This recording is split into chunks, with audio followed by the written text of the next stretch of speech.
Good morning and welcome to the January 15th Calaveras County Board of Supervisors meeting. Madam Clerk.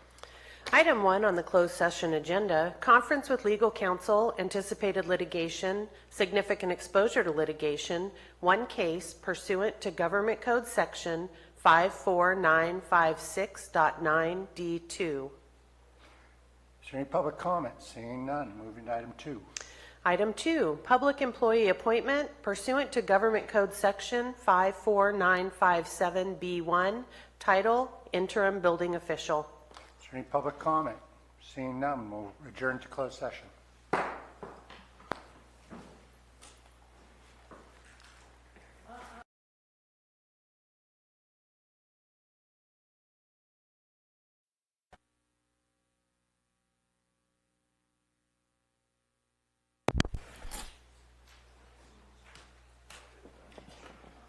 Good morning.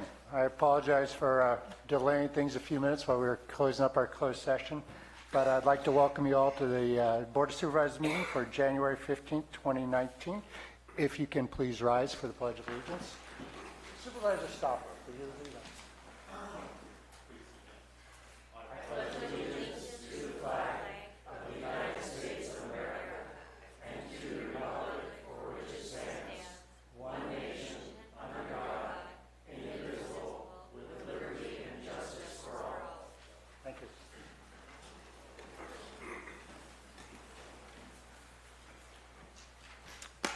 You want to report out on closed sessions?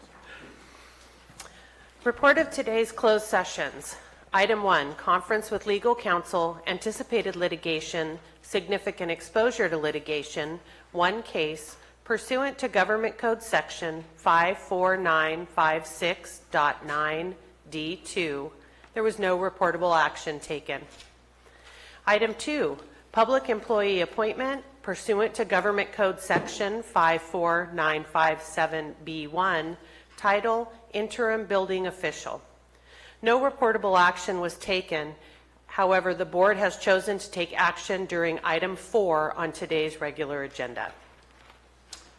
Thank you very much. We're going to move into general comment. I would like to again emphasize that let's all be civil to each other. There's always emotional issues, and I can't hear specifically when people are sniping at each other at the podium, so let's just not do that. It's not civil. It's not how we're going to do things. Everybody's got a right to get up and say their piece, and we need to recognize that it's sometimes very difficult for people to come up and do that, and so let's be respectful of them because maybe you up there next time. So let's all get along and have a good discussion. So with that, Madam Clerk, we'll move ahead with public comment. Did you want to do announcements? Thank you very much. Announcements. Moving ahead. This is a time for board members and county staff to provide updates of upcoming county events that may be of interest to the public. Anybody? Board of Supervisors? Supervisor Mills? I do have a couple of items this morning. This evening at the Lockford Community Center, the Eastern San Joaquin Groundwater Basin Authority will be holding an open house and an opportunity for the public to provide input to the basin plan, which will be submitted to the state in January of 2020. I refer to page 60 of the latest PowerPoint presentation that was done last Wednesday in Stockton, and it says all groundwater users pay into project implementation.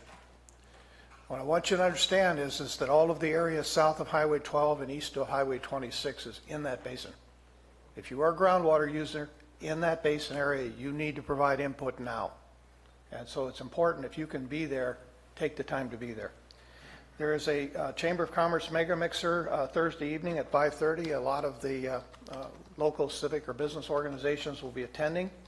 And also the Friends of the Sheriff at 6:30 this Saturday at the San Andreas Town Hall as well.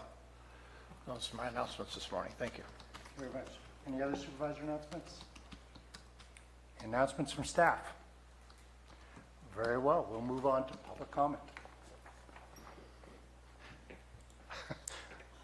I'll work on it. Public comment. Any item of interest to the public that is within the subject matter jurisdiction of the board and is not posted on the consent or regular agendas may be addressed during the public comment period.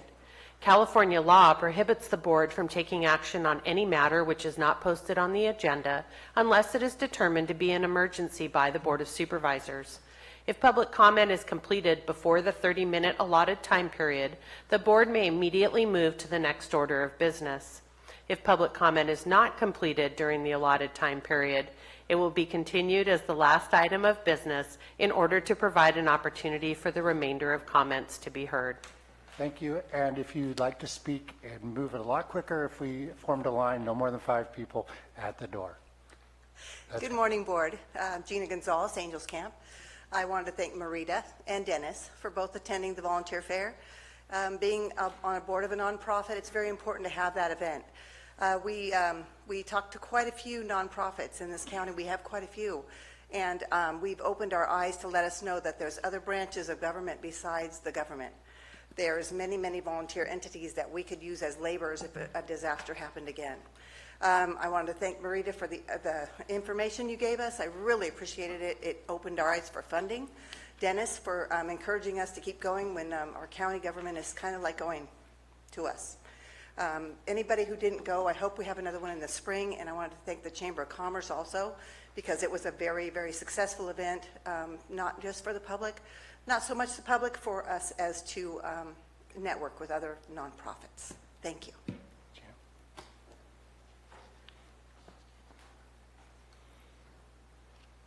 Good morning, Colleen Platt with My Valley Springs and the Calaveras Planning Coalition. I'd just like to clarify that the public comment will be allowed to make comments on agenda item 5, the board discussion of study sessions. Otherwise, I can give the comments now.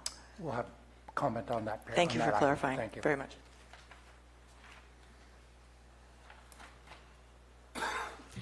Good morning, Board. Bonnie Newman from Double Springs.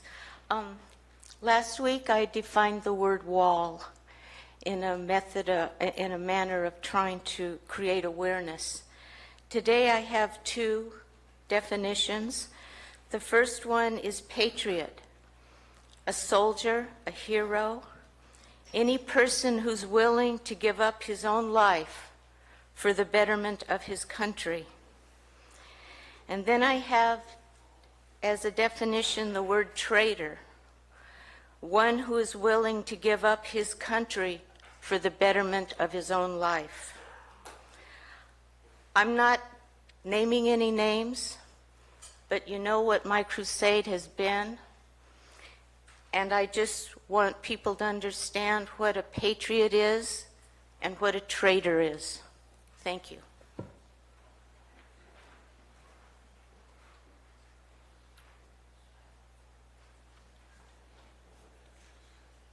Good morning.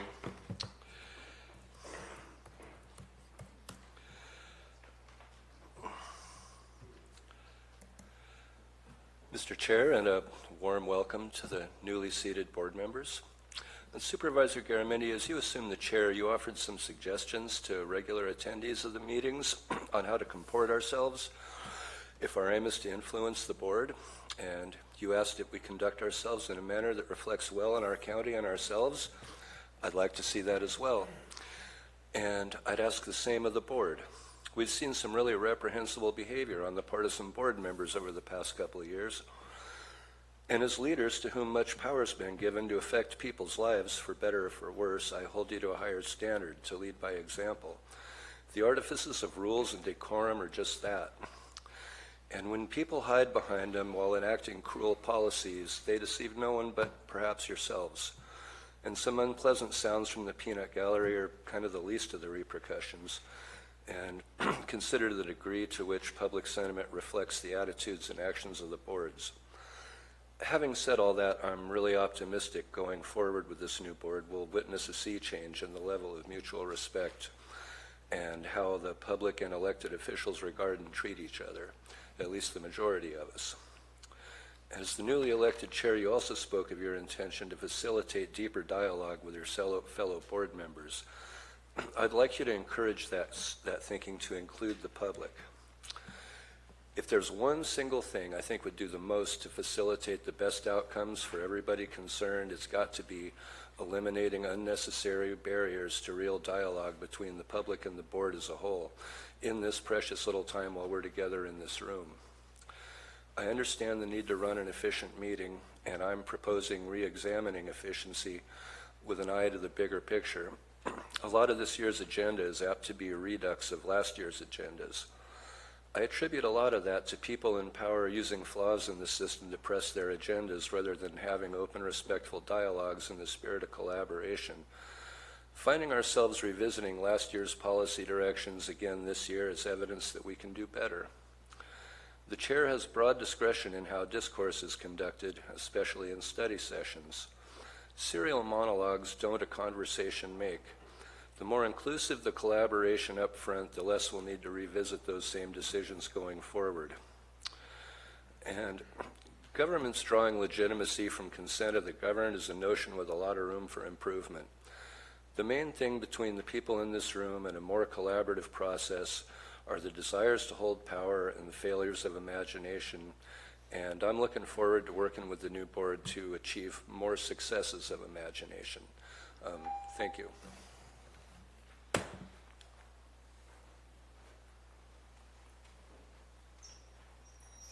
Good morning, Vicki Reinke, Calaveras County Republicans. I just wanted to get up in front of the new board and ask again the question about sanctuary status. On Saturday, January the 5th, the small town of Newman in the San Joaquin Valley, right next door, buried a young officer, Corporal Ronald Sain. He was killed by an illegal Mexican nationalist who was here illegally, had been arrested before on DUIs, and was never deported. You know, it's time for the elected officials in all areas of our state to stand up to this government and tell them no to sanctuary status. This is dangerous. It hurts good people that live here, and I ask that you add this to a list of your priorities this year, that we take a stand against the sanctuary status that the California state legislature has put upon us. And I'm hoping that the Sheriff's Department will come forward as well and talk about this issue. It may not be something we deal with here right now. Ms. Reinke, is this for items to be taken up in the next year for study sessions? Well, I don't know if it's a study session. I don't know what studying you need to do. It's pretty simple. Okay. I think it just needs to be on an agenda. Okay, thank you.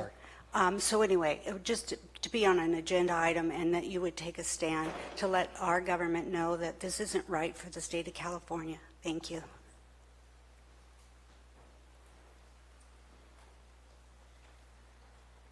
Good morning, board. I just noticed that there's been some tape used to hang something up on the wall, and I don't believe that we're allowed to be doing that, so I just wanted to point that out and hopefully get that taken down. Thank you very much. We'll Thank take you. care of that at break. Anybody else? Seeing no further comment, we'll move on to the regular agenda items.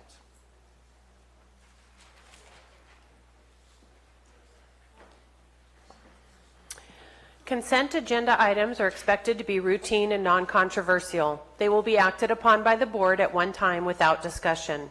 Any board member, staff member, or interested party may request removal of an item from the consent agenda for later discussion.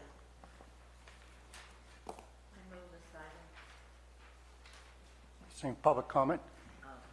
Public comment on, anybody want to pull anything from the consent agenda? Seeing none. We have a motion. I move this item. I'll second. Ms. Callaway, Supervisor Callaway has made a motion. Supervisor Toffenali has second.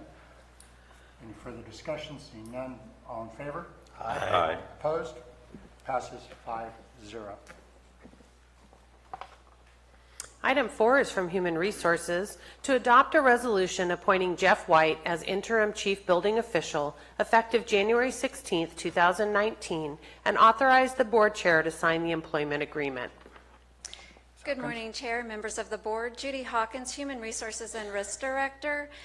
Today I'm bringing before you the resolution appointing Jeff White as interim chief building official. This appointment will take place effective the 16th, and the appointment would end in September. Thank you. Is there any board discussion? Seeing none, is there public comment? Seeing no public comment, bring it back to the board. Further discussion or motion? I'll move this item, Mr. Chair. Moved by Supervisor Tofinelli. Is there a second? I'll second it. Seconded by Supervisor Stopper. All in favor? Aye. Opposed? Passes 5-0. Thank you. Thank you. Item 5 is from the Administrative Office to provide direction to staff regarding 2019 study sessions, the subjects to be studied, and the determination of their priority. Thank you. It's all right, I'll lead this item.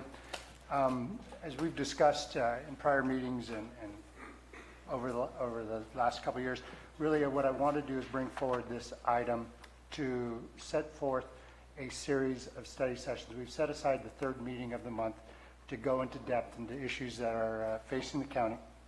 So what I'd hope we could do today is sort of develop a process where we could identify what those issues are. I'd like everybody to sort of say what their issues are so that we can begin a list. And then I'd like to circle back on that because we're going to have a lot of overlap, I'm sure, on a lot of these, and have a discussion about that everybody's on board for wanting to discuss these. If we don't have a majority of this board that thinks that this is a priority we need to take up and discuss, then we won't do it. And then I'd also like to have the third part of this discussion be about the timeline. When do we want to do this? There is an ebb and flow to county business and issues in the community and county that we need to take on. And so I would like this very much to be a discussion amongst this board. I think what we can do, if we would like, is it might be more efficient for the public that's here, that I'm sure many people have items they'd like us to take up as well, is perhaps we have a discussion about what some of the topics that we want to talk about are. Then we go to public comment. That way people don't have to, if it's already on the list, they don't need to bring things back up. Certainly general plan will probably be on the list, and there's plenty of people here that are concerned about that as well. So we can listen to public comment, then talk about the timeline. Does that work for everybody, or would you like to, any ideas on it? Supervisor Mills? Chair, I would also like to include that with each item that we look at, is it something that can be accomplished quickly with a minimal amount of expenditure, or is it something that's going to drag out over a course of several months? That if it's a project that is going to involve additional resources or funding needs, that we need to start looking at it as a budgetary item and identifying as such. So I just want to be sure that we understand that there will be some financial implications to many of the things, some of which already are in the budget, some will need to be budgeted, and that we look at whether or not we have the staff to fulfill the resource needs that we would be asking them to do, and to not create an additional barrier to their accomplishing their tasks that they're doing on a daily basis anyway. I think that's a good point. So, and I'd also like to emphasize that these are for study sessions. These will not be action item days. These are, for example, we take on general plan, we're talking about the general plan, then it'll probably have to come back as an item, but it gives the staff direction. And I know many of them have asked to have clarity on some of these issues. So if that sort of process works for everybody, then let's, who wants to go first? What are some of the topics we want to take on this year? And Supervisor Stopper? Of course, the general plan. I understand that Peter's already on track, so I think we should work with him to continue to stay on track with this and possibly bring this forward as a study session item, just so that we can possibly help facilitate him moving forward with it even more. Of course, the hiring of a new CAO and building official moving forward in the future. These are priorities in my book. We need to, another thing that's already moving forward is public works and getting organized and putting forward a CIP plan. I support them moving forward on that, but we need more discussions on how we, as this board, would like him to proceed with that CIP plan. Along with that comes something I would like to suggest is a committee formation of something in the towards infrastructure and development. This would bring a group of people together. I see it as having something as such as public works, somebody from the building department, planning, and then special districts throughout the county, whether it be Utica, CPUD, CCWD.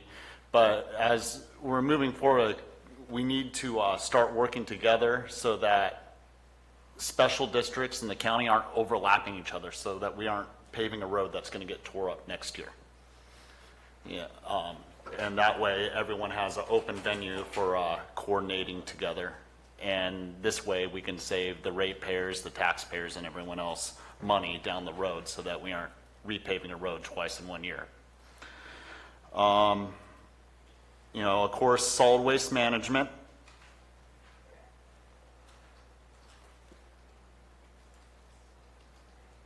What is it about solid waste management? The landfill, addressing it, that's something that the previous board has already got Brian Moss working on. I think we need to have more discussions on it and continue with that action. It's something, of course, he's taking that, you know, we need to support him in and we need to address in the near future. And the elephant in the room, commercial cultivation.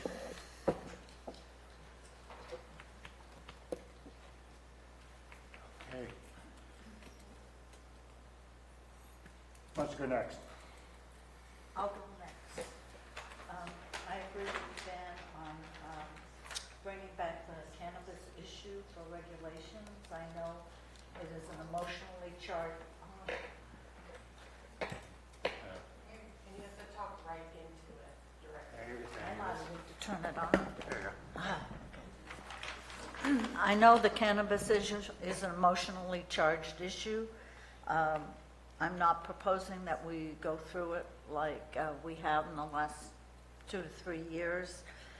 State laws are quite stringent, and the county, excuse me, if we approve regulations regarding growing, the growers have to abide by state rules. That is a non-negotiable item. So it has changed, the industry's changed, and I'd like to see it brought back.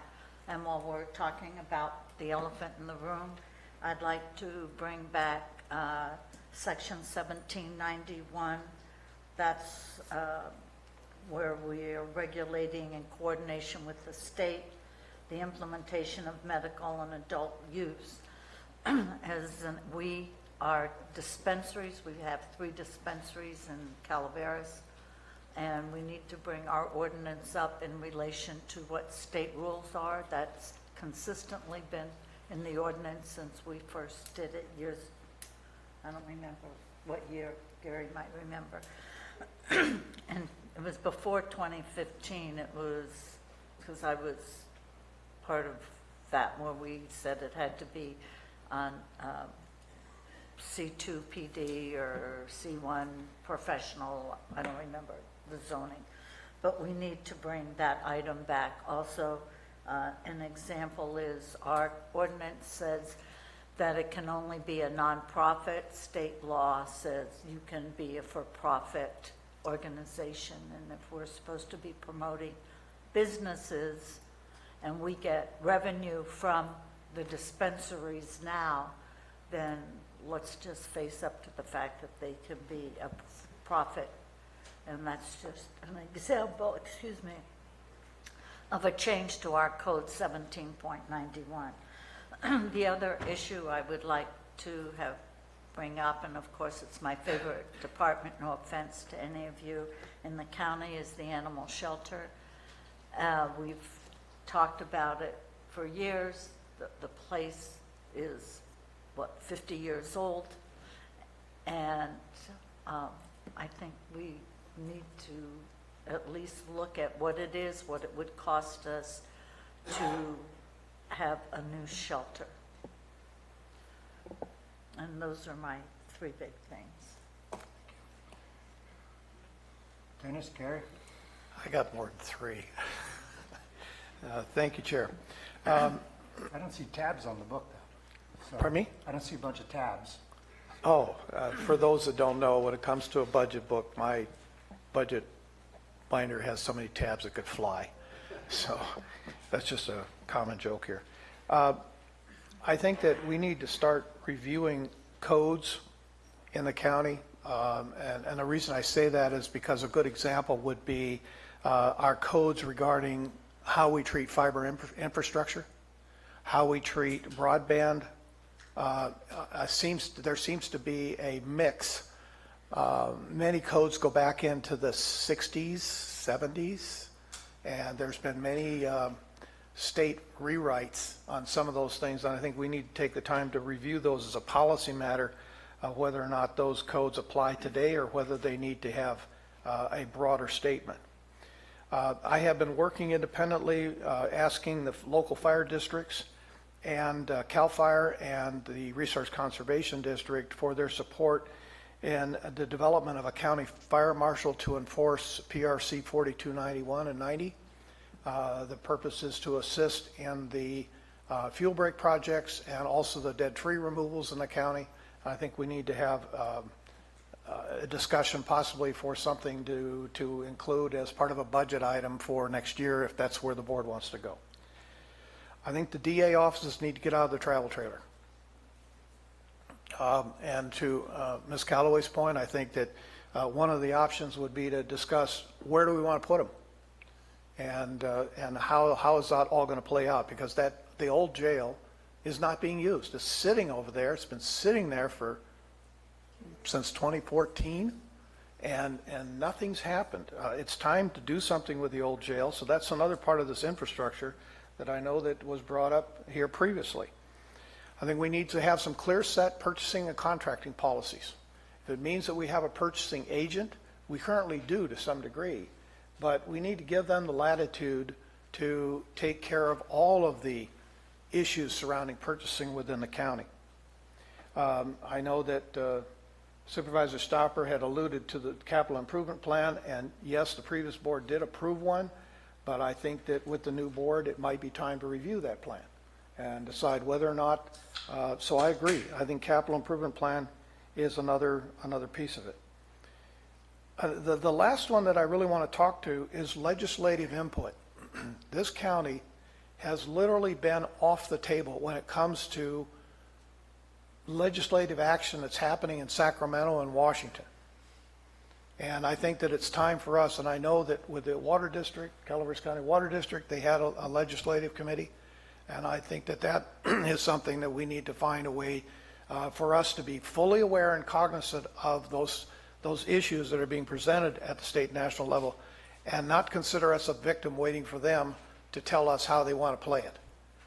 If we can put our input in, sometimes we make more sense than they do when it comes to these discussions. So having that opportunity to decide how we want to respond to legislative action is very important. Understand that the legislature this session is already committing to 4,000 pieces in the state. That's a big, heavy lift. But I'd like to know that we, for instance, can put the Calaveras input on the map and responding to whatever the issue is that's being presented.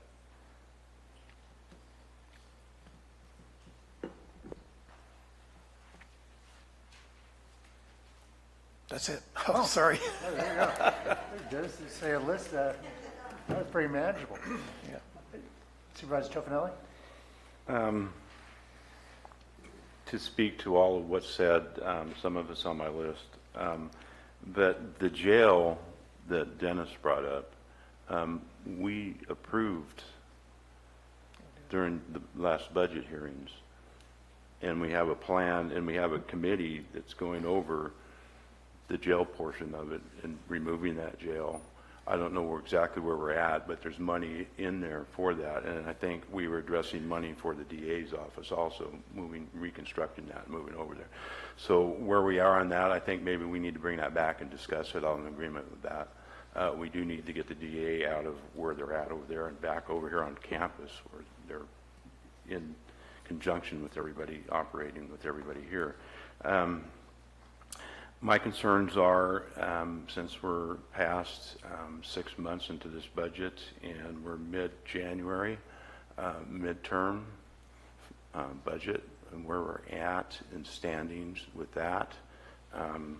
I think that's key to any of these projects that we're going to be talking about or looking at, so we know where we stand. And I look to Manuel to start putting together a plan and bringing that to us hopefully the first part of February. I don't know when the books are going to be closed. I don't know where Rebecca's at on it, or anything else, but a lot of this I would think would have to do with where we are at midterm in our budget, whether we're ahead, whether we're behind, exactly our standing. So I look to Manuel to, as soon as possible, bring that to us. So I'm in agreement with Dennis on the codes. I think they're confusing to a lot of people, and bringing them up to date to the times that we're in 2019 going forward is something that we need to do. The general plan I'm in agreement with, but not only with the general plan, is once that's been done, the Title 17 and going forward with that, because that's, even though you have the general plan complete, the key to that is Title 17 and moving forward on the zoning and what you can and can't permit in conditional use permits. Within that, I think that needs to be completely updated. It's antiquated, totally antiquated, and the verbiage in a lot of it is totally antiquated, not meeting what we need for our constituents out there and this county at the present times. We're looking at something that was crafted back in the 70s and hasn't been touched since. So I'm in agreement with Dennis on the fire marshal issue. I was doing some work putting together some type of code because of the complaints from constituents that open lots are not being mowed down or fire hazards being removed next to homes, and the local fire departments have no bite to be able to do anything because we don't have an established code for that. So I think it's something that we need to at least address, look at through a fire marshal. I think it's valid that we at least have that discussion. And I see Jeff's in the room here, and when we issue permits, especially for commercials, that we have one body looking at it, a fire marshal, for fire protection in those commercial buildings that meet codes, existing codes, today's codes, is very important as we move forward. And I'm in agreement with Marita on the animal shelter. I think it's been going on for enough time. We need to move forward on it. I don't know how the agreement fell apart. It wasn't part of that we had, but nonetheless, the county itself needs to address that. And that's all I have. Thank you. There's clearly some themes that we could start amalgamating some of these ideas on. For mine, I'd like to, and this is kind of goes along with, I think, animal shelter and the jail discussion, have a discussion about the facilities here on campus overall, not just jail, but where would we put the DA, how we're going to pay for these things, Health and Human Services, our aging and broken infrastructure, from sewers to power and roofs. I think we have to have a very broad ranging discussion about that. I'd like to include a discussion, may not be a whole day, but a discussion about the Pacific Gas and Electric settlement and how we're going to use those funds. Obviously, I'm on board with the general plan, so I'm not going to repeat what people have already said. And the discussion about the codes, I think, I would like to also add into that discussion wildfire prevention and what we're doing as a county with both our code and then our on the ground, how we're not only we're preparing and preventing the next wildfire countywide. I think so that can kind of be amalgamated into one. And then I'd also like to suggest that at some point this year, we sit down and take a day and have a real planning retreat. We could go into depth on maybe not these issues, but how we're going to work together and sort of talk about the direction of the county. That'd probably be best once we've got a CAO on board full-time to join us in that conversation. So with that, what I'd like to do next is move it to public comment, and we'll take a break, and we'll come back together. After the break, I'll try to amalgamate some of these ideas, and we could talk about when we want to do these and in what order we want to take it on. It's a long list. It's a long list. It'll take, we might have to make it a 10-minute break.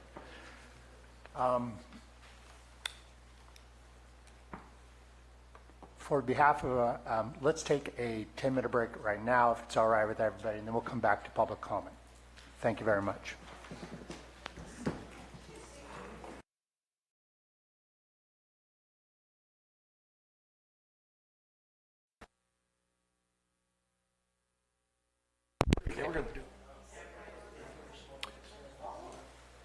Good morning again. We'll resume our meeting. Thank you for your patience. I gathered my notes together. I was remiss in that I did not ask staff if they have topics that they think we ought to be taking on. So if there's any comments from staff to the board, please.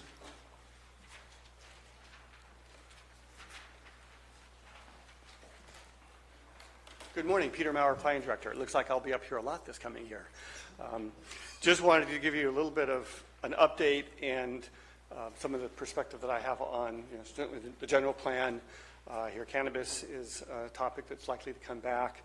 Zoning code updates, those are all things that lie in the planning realm. I am in the final review phases of the admin draft of the final EIR for the general plan. I've completed my review. Our outside counsel is reviewing it right now and hope to have that by next week. We will then be packaging up the final EIR to the Planning Commission for their recommendation, and I hope to have that before the Commission in March. I do not know how long the Commission will take in their review of it. I'm hoping we can get through that in about a month. We'll probably end up scheduling special hearings, which means it would then come to the board in April or May. There's a lot of work involved in the final adoption process, multiple hearings. We're working with Manny and the chair to probably schedule some special hearings if necessary, and then working closely with council to craft the findings to make sure that all is done. So when the inevitable litigation comes, I would love to avoid it, but it's just par for the course with the county-wide general plan.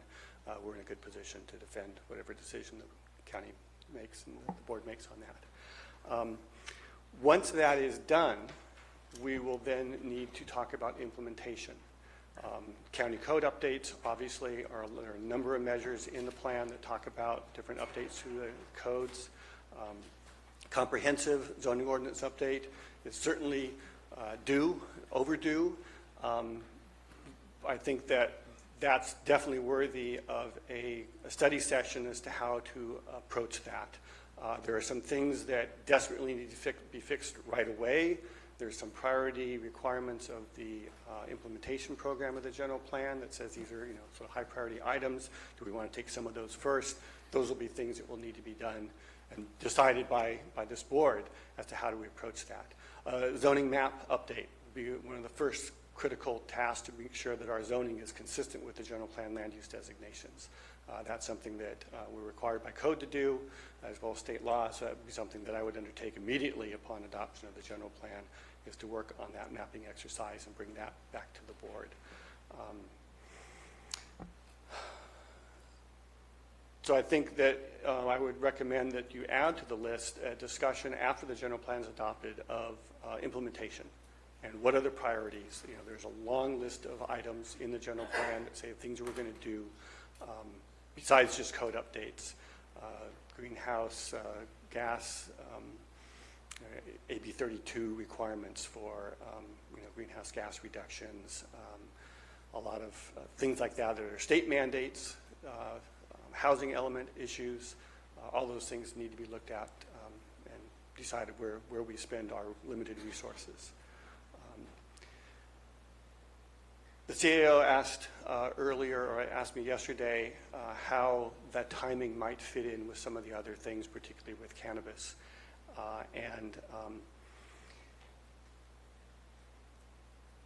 There are a number of different options, and with any project there are sort of waves of staff effort. So the month of February will be 100% focused on getting that general plan packaged up and ready for public review and comment and hearings before the Planning Commission. Once that's done, I can breathe a sigh of relief and sort of move on to the next project. And so if there is a desire to hold a study session, say on cannabis, after February would be time that I would have time available to do that. So while there's a 2-week delay between when we submit a packet of something to the board and actually comes to hearing, so the work is done sort of in advance of that hearing, then there's a little bit of a gap of time. And so there are openings within my workload to address some of these other issues. So if there are study sessions that you feel that are important, that I can work on, a year and a half ago, you had a 2-day, or former board, 3 of you members had a 2-day session, workshop of what are the county's priorities, and it was clear the general plan was number 1 priority. And so that is my marching orders as far as I'm concerned, unless changed, that we get that general plan done. And I believe we can get it done by May or June at the latest. Providing, again, that the Planning Commission doesn't take too much time in their review.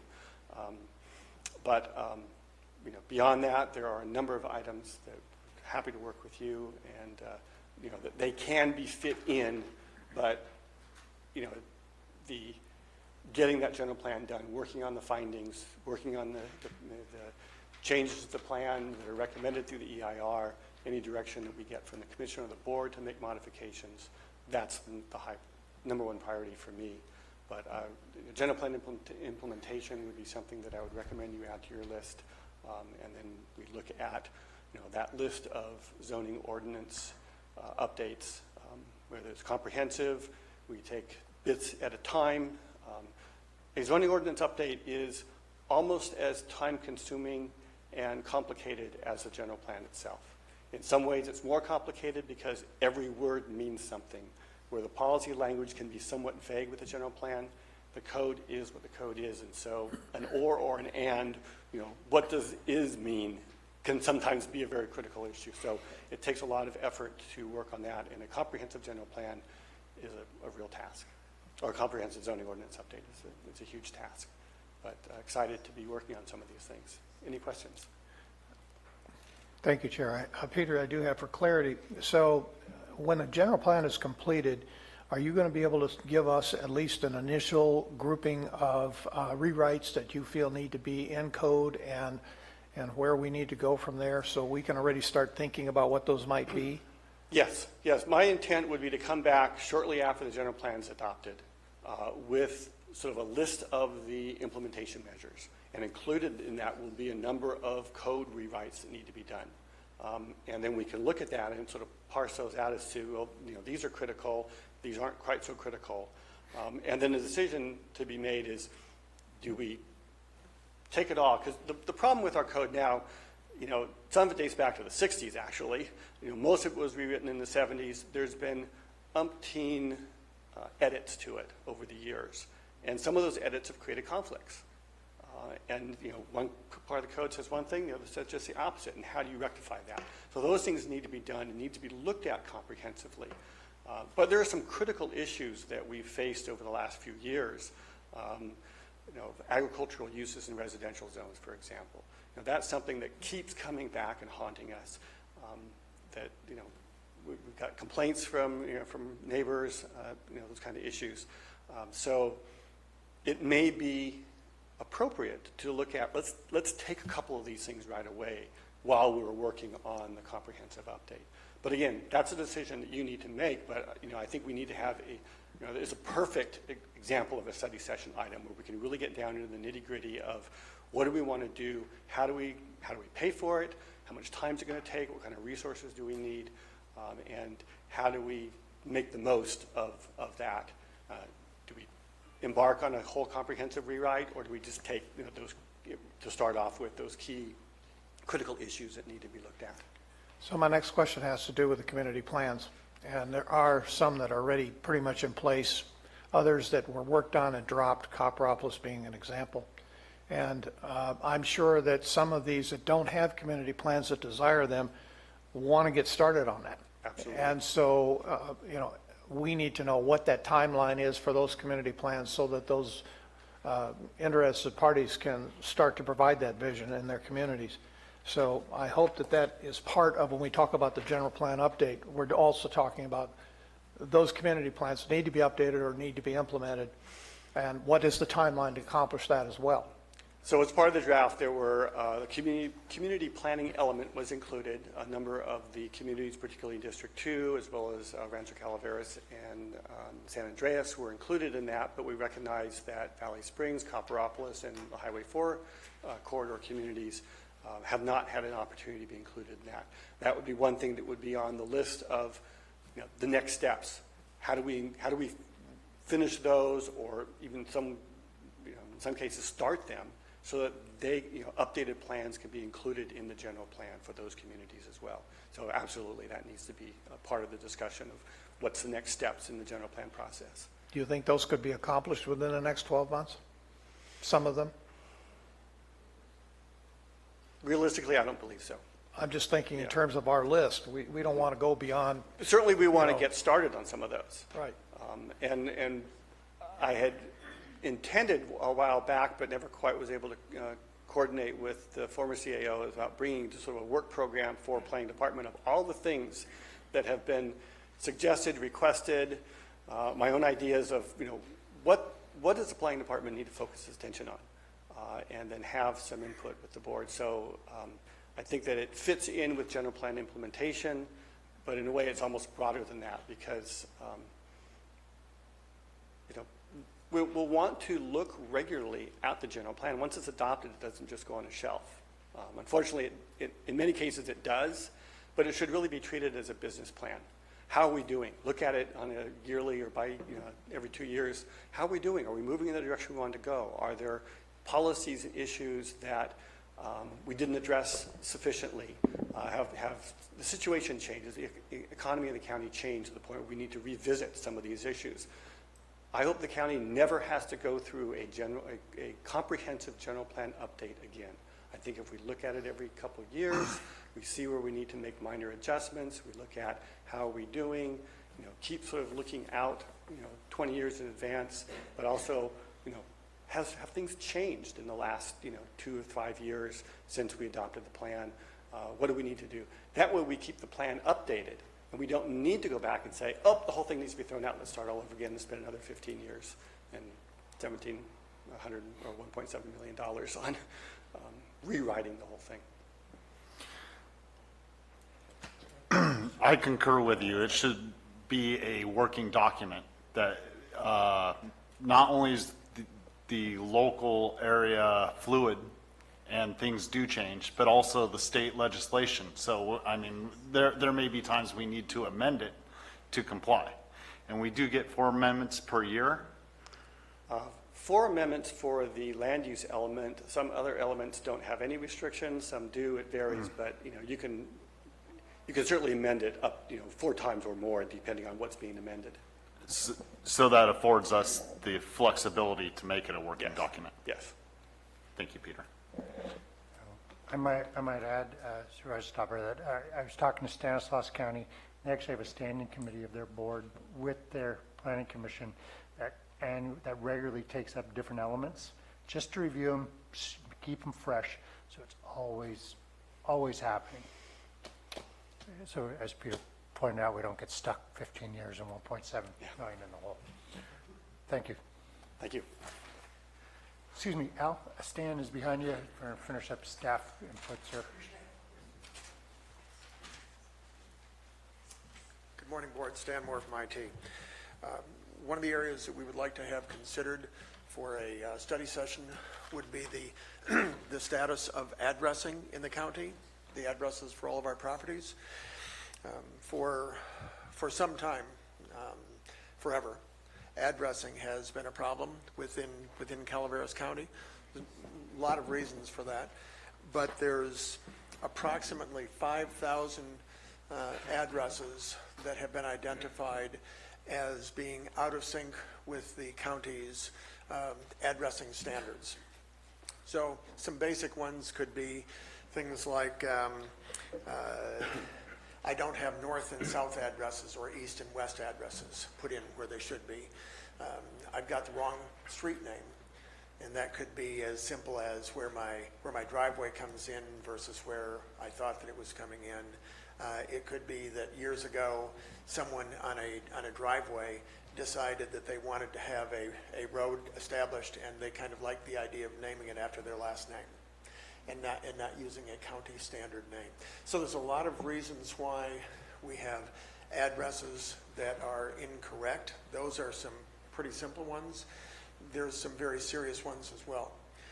Numerous things that will come out of improving the addresses. The top one has to do with public safety, being able to get first responder to a house when a call comes in and there's issues. Additionally, if you look at the departments within the county that use addresses, it would probably be easier to talk about which departments don't use addresses than which do. Certainly the land use departments, the assessor has big needs to make sure that we've got proper addresses. The tax collector. Throughout the county, we have the need to have addresses put in place that have the best integrity possible. So we would like to come back to, and we've been in contact with the Sheriff's Office, with County Council, with a number of areas. We would like to come back to the board and educate you in terms of what are the county standards for addressing, what we would like to do different with those addresses, and that ties into the state fire safe regs, so there's a number of things that we want to do to bring it up to speed. Those 5,000 roughly addresses that are incorrect, why are they? Why haven't they been updated already? You know, the easy ones have already been updated. These are the ones that are more complex. What do we have to do to put together a plan to make all of this happen? One of the big challenges that we will have is public outreach, making sure that we are working with the board, with the public, to educate in terms of what it is that we want to accomplish, why it is that we want to accomplish, why this is really important to the members of the public first and foremost, and certainly the county as well. When we have made changes to addresses, it is something that people may understand the reason why, but it is frequently not embraced without challenges. Well, gee, what am I supposed to do with my personal stationery and where people know to find me, and and so on. So it's something that will involve the board. It will involve the public. We do have a grant from the state right now to be working on updating addresses. This is through the Sheriff's Office and then passed on to GIS, to be updating addresses for the purpose of improving public safety. Before we go in and start making changes in mass, we want to have this be part of a plan that we're all working on together. So we would ask that this be something that get brought back. There may be a question, well, what does this have to do with IT and GIS? By county code, the chief building official owns addressing for the county. Currently, the process of managing those addresses is contracted out to the GIS team.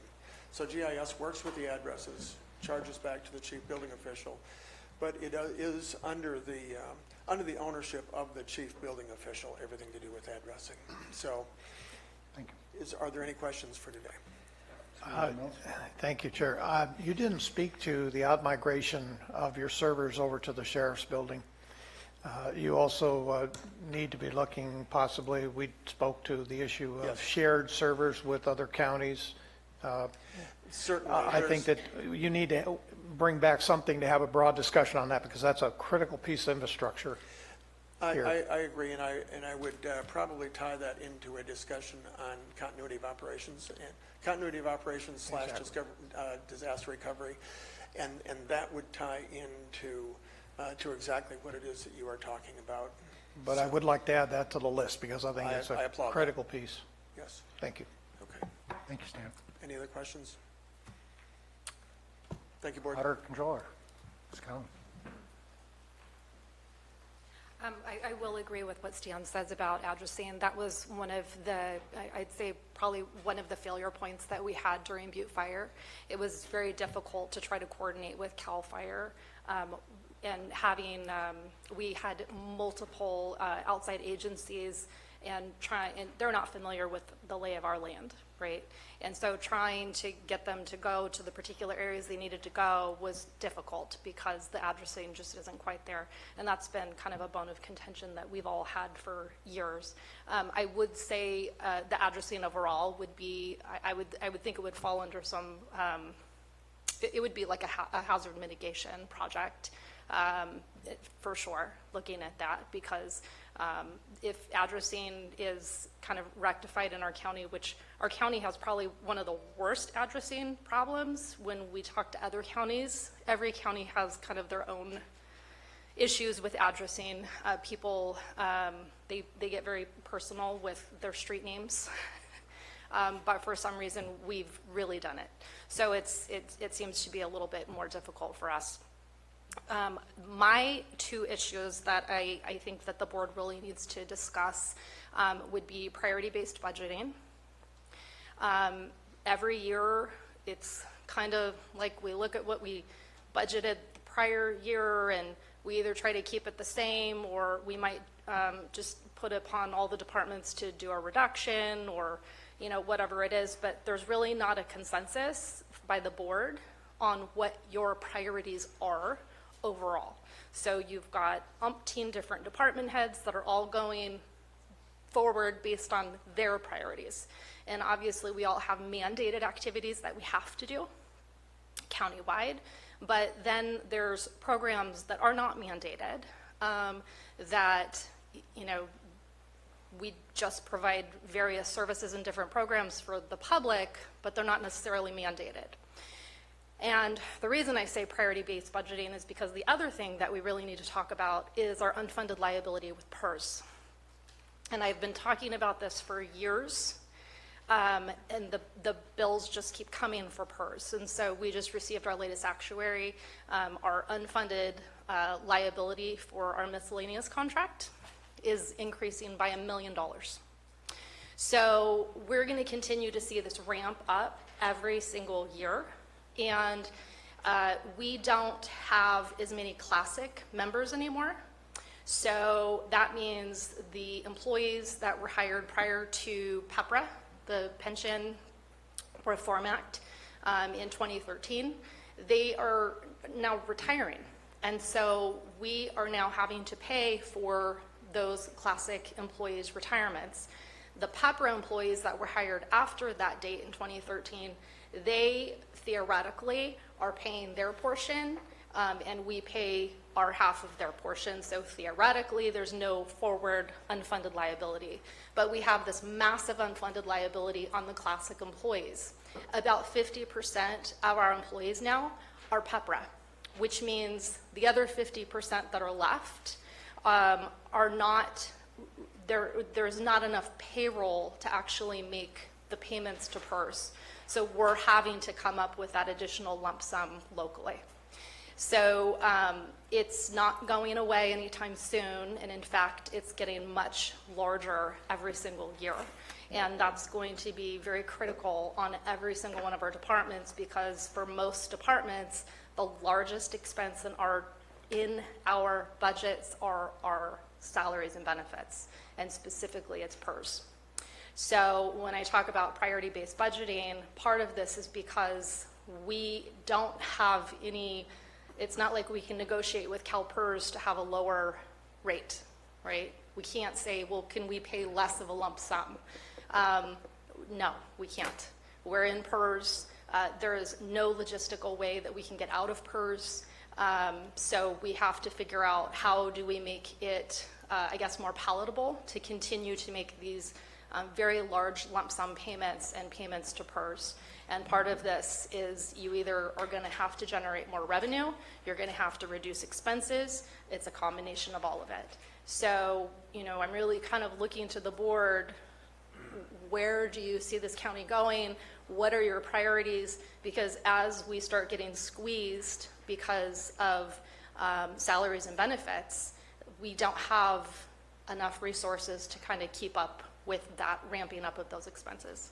So those are kind of the two major areas.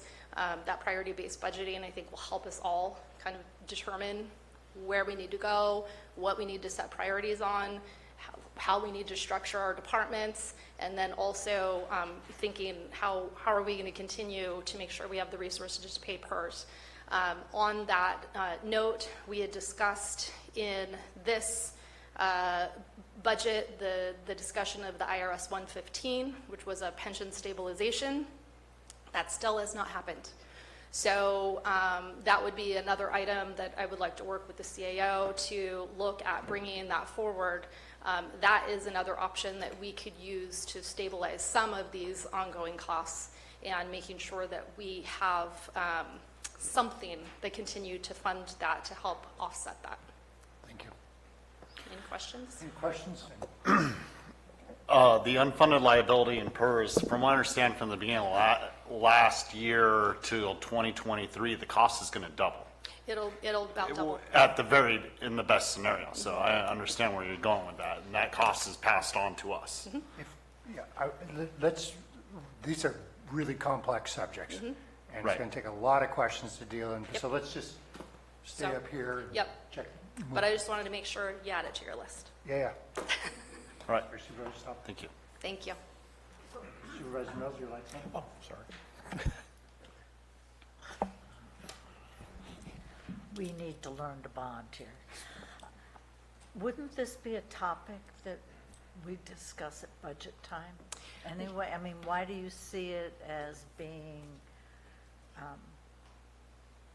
a special study session?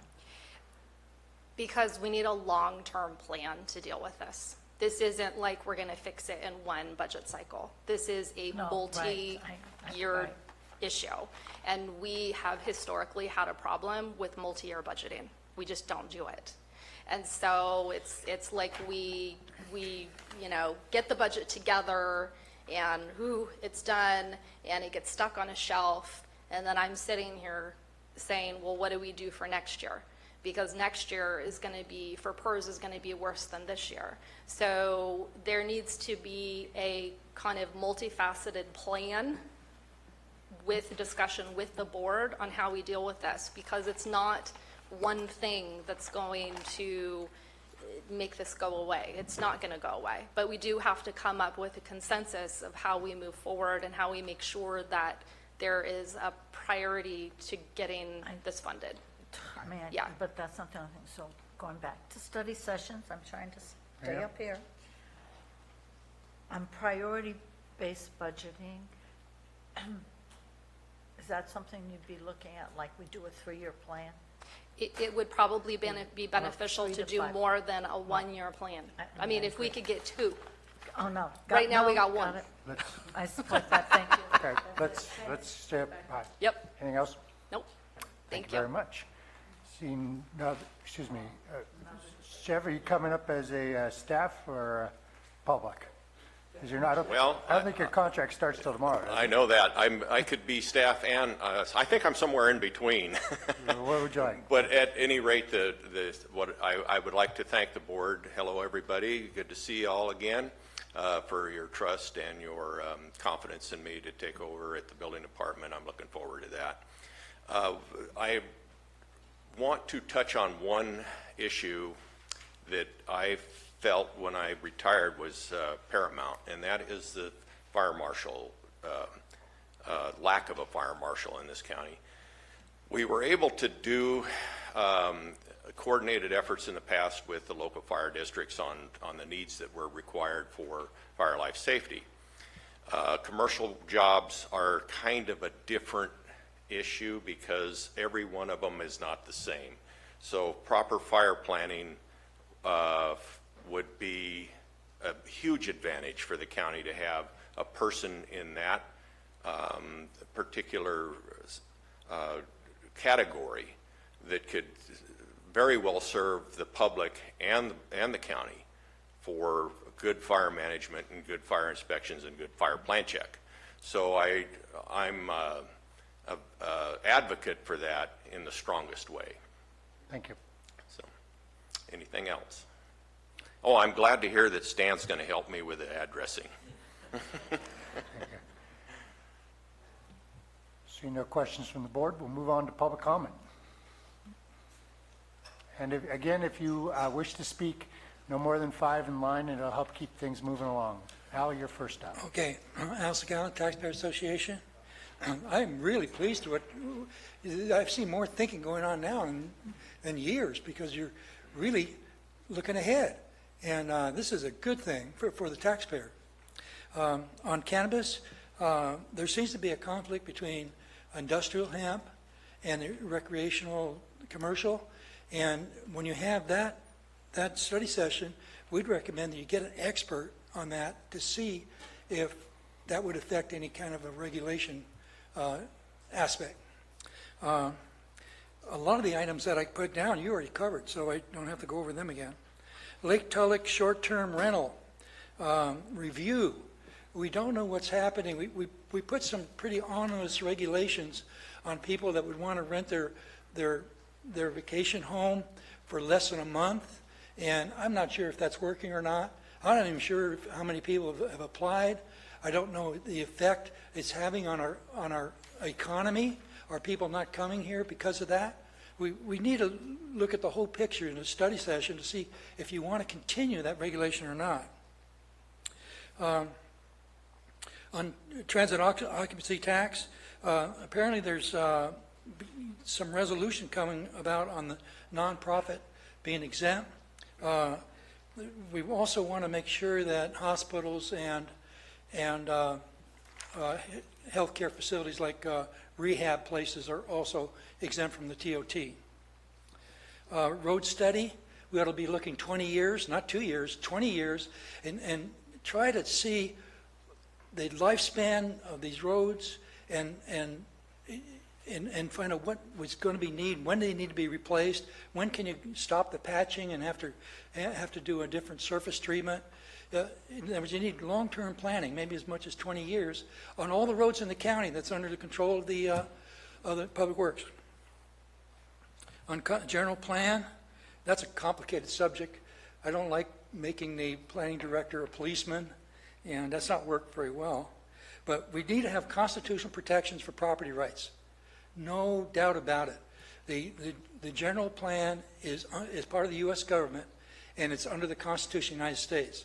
So that means the Fifth Amendment, 14th Amendment, people's rights to life, liberty, and property needs to be preserved. On CalPERS alternatives, that's a good study session. We need to look at specified contributions. This puts a limit on the employer. Thank you. Thanks, Al. Will? I'm Will Moore in Rancho Calaveras, and regarding the general plan, I'm confused, and this may be a complaint. I remember about 10 years ago when the county contracted a professional planning company, corporation, whatever, composed of architects and engineers and planners and so forth. And the Mentor, I think, was the name of it. And these people went out in the community and held all kinds of community input sessions in the planning process.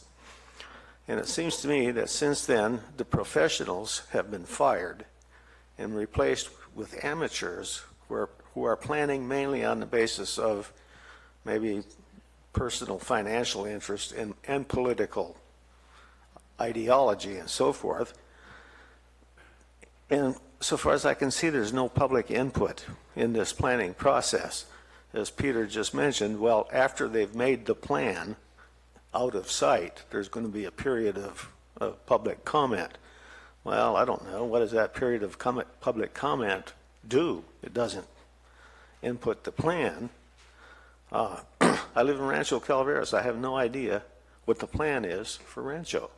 Anyhow, I guess that's a complaint. I will.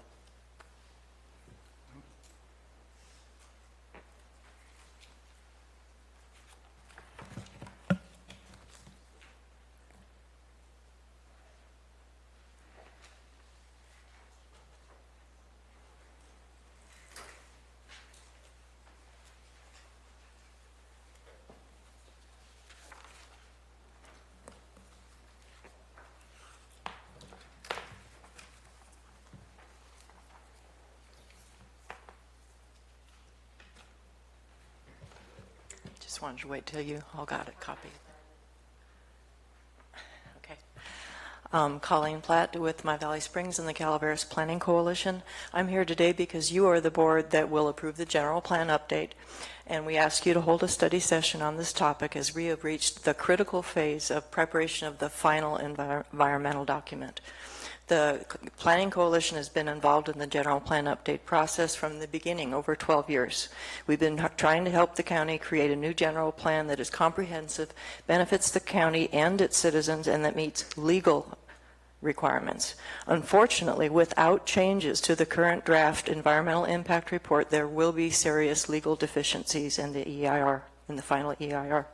As explained in over 449 pages of comments from organizations, individuals, and government agencies, the draft EIR is not in compliance with the California Environmental Quality Act. For your convenience, we have summarized CEQA areas of noncompliance into the one-page list provided to you with this letter. Prior to approving the general plan update, the county needs to fix these flaws in the EIR. The most important flaws to fix are those related to mitigation measures, items 6 and 7 at the bottom of the list. These are the measures that will help protect the county's future health, safety, and well-being. Item 6 notes the draft EIR's list of 25 unavoidable impacts is presumptuous, since there are no explanations of why the many mitigation measures proposed by agencies and the public were not feasible. Perhaps most importantly, item 7 notes the draft EIR is deficient in its mitigation of potentially significant impacts. First, the DIR improperly identifies optional policies and programs as mitigation for potentially significant impacts. For a general plan provision to count as mitigation, the county must commit. The measure cannot be optional. Second, it improperly defers the development of mitigation measures to the future without specifying performance standards. An agency can defer development of mitigation measures, but only if it commits to achieving a set mitigation standard. Third, it does not evaluate mitigation proposals made by agencies and the public during scoping to determine if they are feasible. And it does not explain why those mitigation proposals were not adopted. The county can reject mitigation proposals only after making findings that mitigations aren't feasible. We ask the board to hold a study session as soon as possible to review draft EIR problems, discuss available fixes, which we've provided, and provide direction to staff on how to fix the general plan update. This needs to happen now, as it will be much more time consuming to modify the document after the final EIR is completed. Thank you, Colleen. Thank you.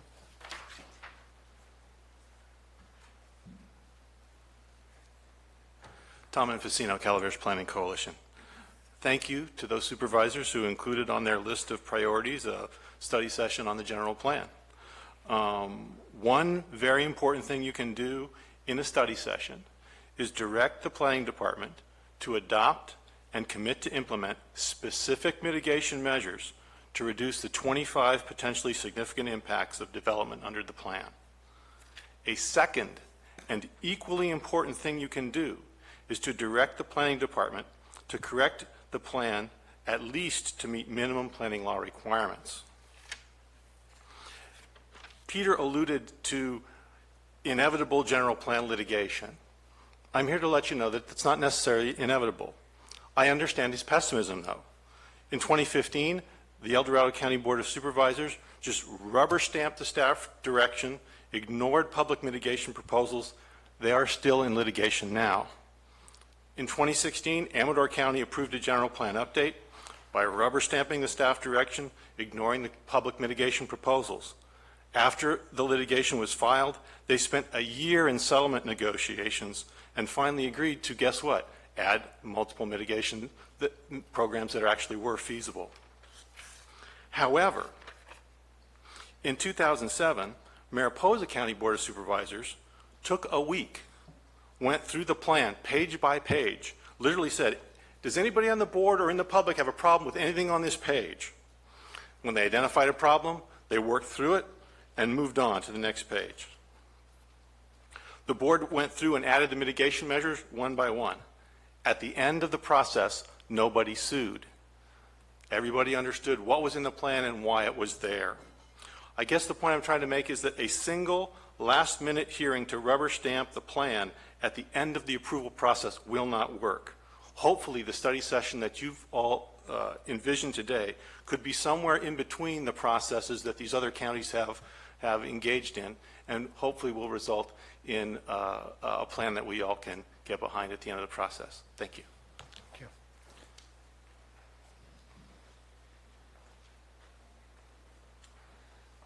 Good morning again. A lot of topics that have been brought up for material for study sessions overlap, interlock, and relate to a topic that wasn't overtly mentioned by any of the board members during discussion this morning, which was housing. As has been acknowledged, we have a homelessness problem.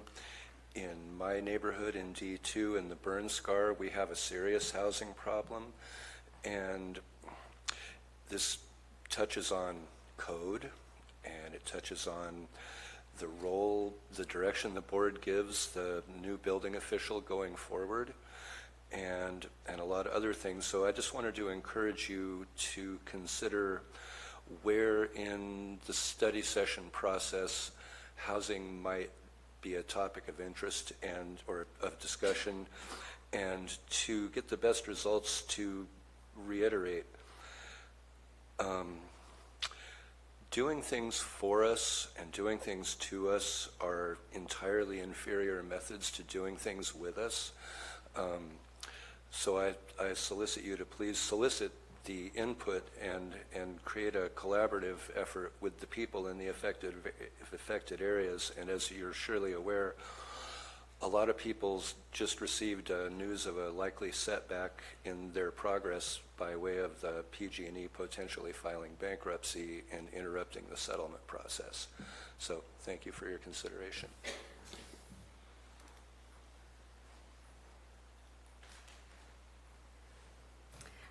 Vicki Reinke, Calaveras County, speaking more for myself. I just want to say that a lot of the ideas that have come forward for these study sessions are really good. Looking at code, looking at different things that this county needs to update is, I think, important as a citizen, so we all know we're all working on the same page. The other thing that I had on the top of my list to say was to approve the general plan. And I know I've been doing this probably at least 6 years, coming to the meetings, coming to planning commission meetings. The general plan, as some others have alluded to, has been around here for decades. And here's what I saw. 6 years, meetings, input, go back to the drawing board, input, come, and finally it comes before the planning commission. And I think, Ben, you were on the planning commission at the time. They went through the general plan line by line, paragraph by paragraph, and we gave input. And one of the goals for many of us who were there was to keep property rights in check, because these general plans have a tendency to mandate what people are going to do with their own personal property, which we are totally opposed to. So these things have been done. I don't know why we keep hearing, and now we had to do an EIR, which I know puts another level of concern, because EIRs are our government's way of controlling everything we do. And I hope that we can look at these EIRs and see what is truly mandatory and what is something that just, I don't know how else to say this, but environmentalist groups want us to have in our general plans.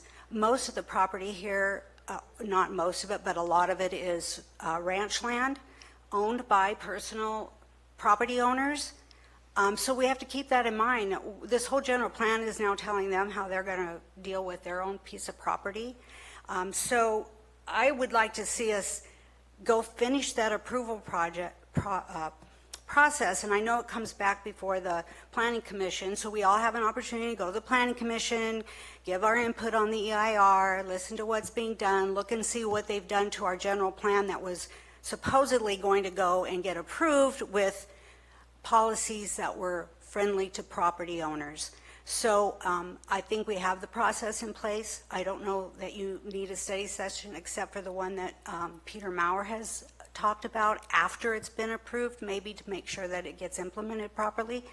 But anyway, I just want to say that, and I do believe that is a #1 priority for you guys this year, and I hope that it doesn't get delayed. Thank you. Thank you very much. If there's any people who want to speak after Ms. Gordo, please stand up so I can keep count of how fast we're going. I heard on the news this morning that the people up where the campfire was are being asked to get their you-know-whats in gear so that they can clean up their property because it's their responsibility. And these are people without homes, roofs over their heads.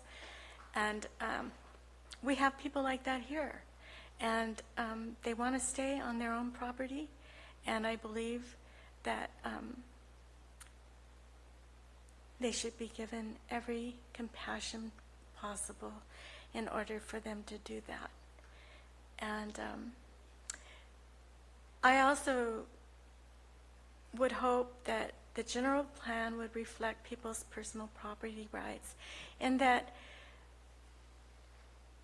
American ingenuity was not formed on everybody having a nice home and very beautiful amenities as you go by.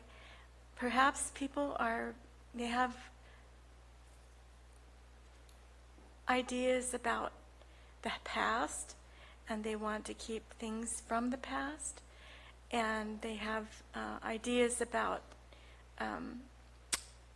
using their property, not necessarily to make money, but to do hobbies that they're not making money off of. And sometimes this is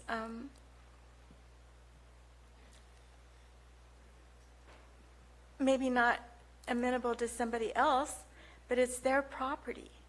And I believe that, as long, people would like to see everybody have a really nice house and everything perfect and be able to get a lot of taxes off of it for the county. And I just hope that you take into consideration that we're Americans, and what makes us Americans is that we use things in a spontaneous way.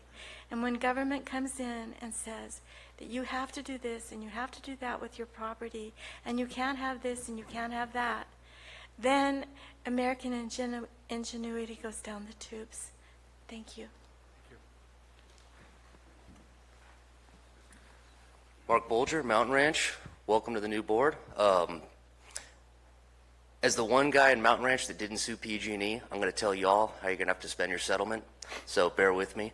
I think spending $1 of that money outside of District 2 would be nothing short of criminal.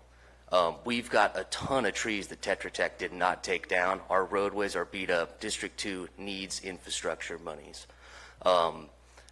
I think that, we need to look at Measure D that failed, which was Central Calaveras' fire district. We're short on funds, big time.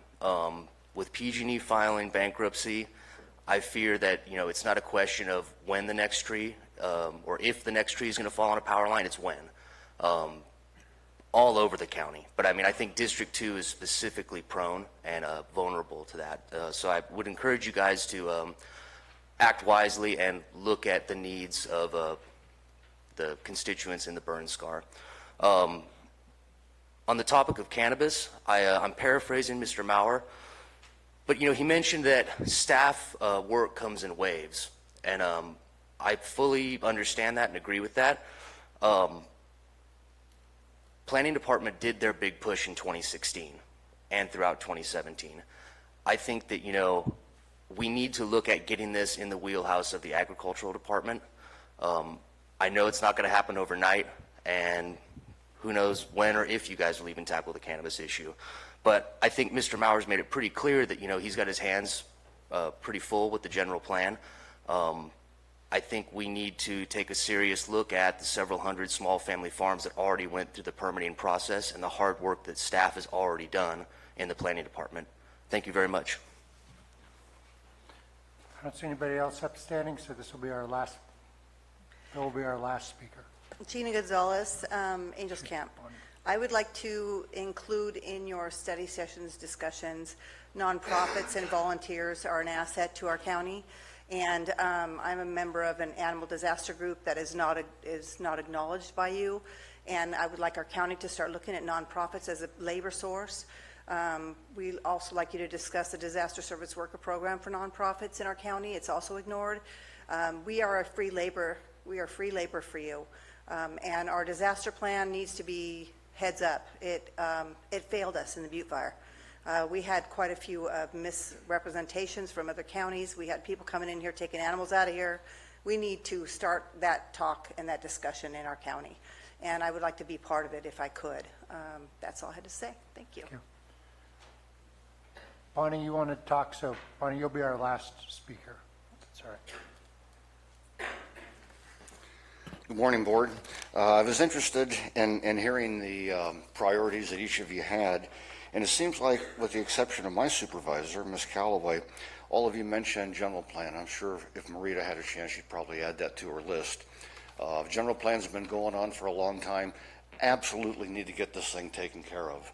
It may be a tedious process. It may be long and involved and painful, but it's just been too long. And this county can't continue to survive without a good general plan in place. So I hope you consider that, put that at the top of the list, and stay on that until it's done.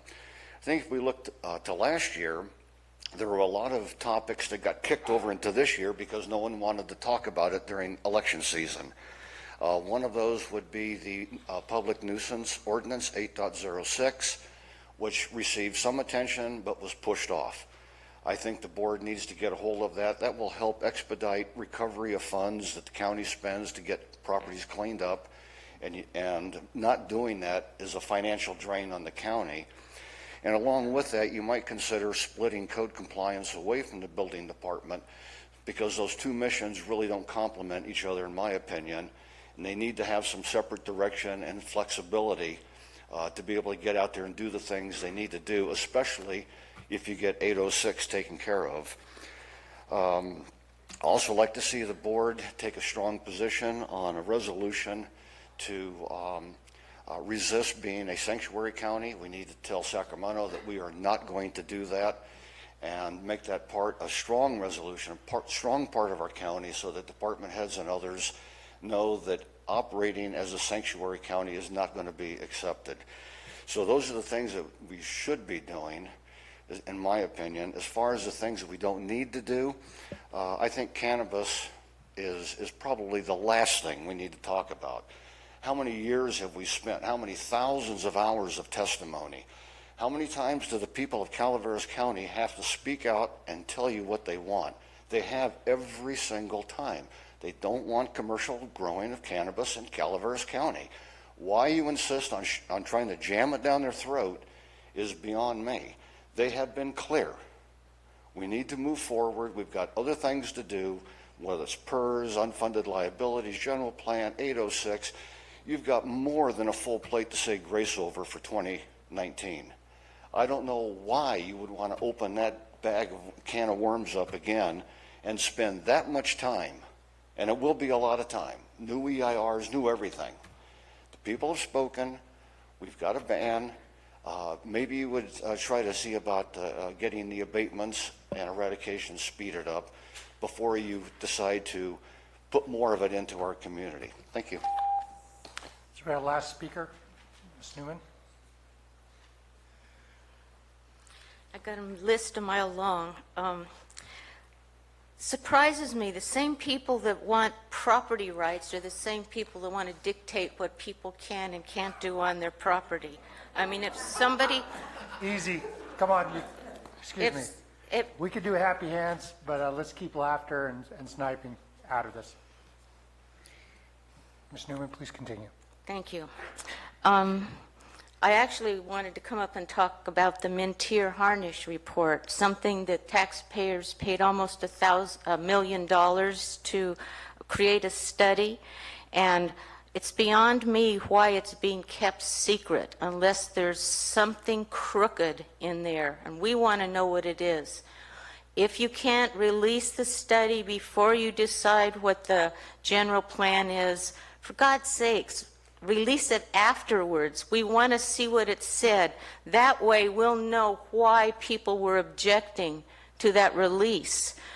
Mr. Moore brought up an issue. There must be something crooked and corrupt about this Mintier Harnish report, or the people that are trying to squash it are crooked and corrupt.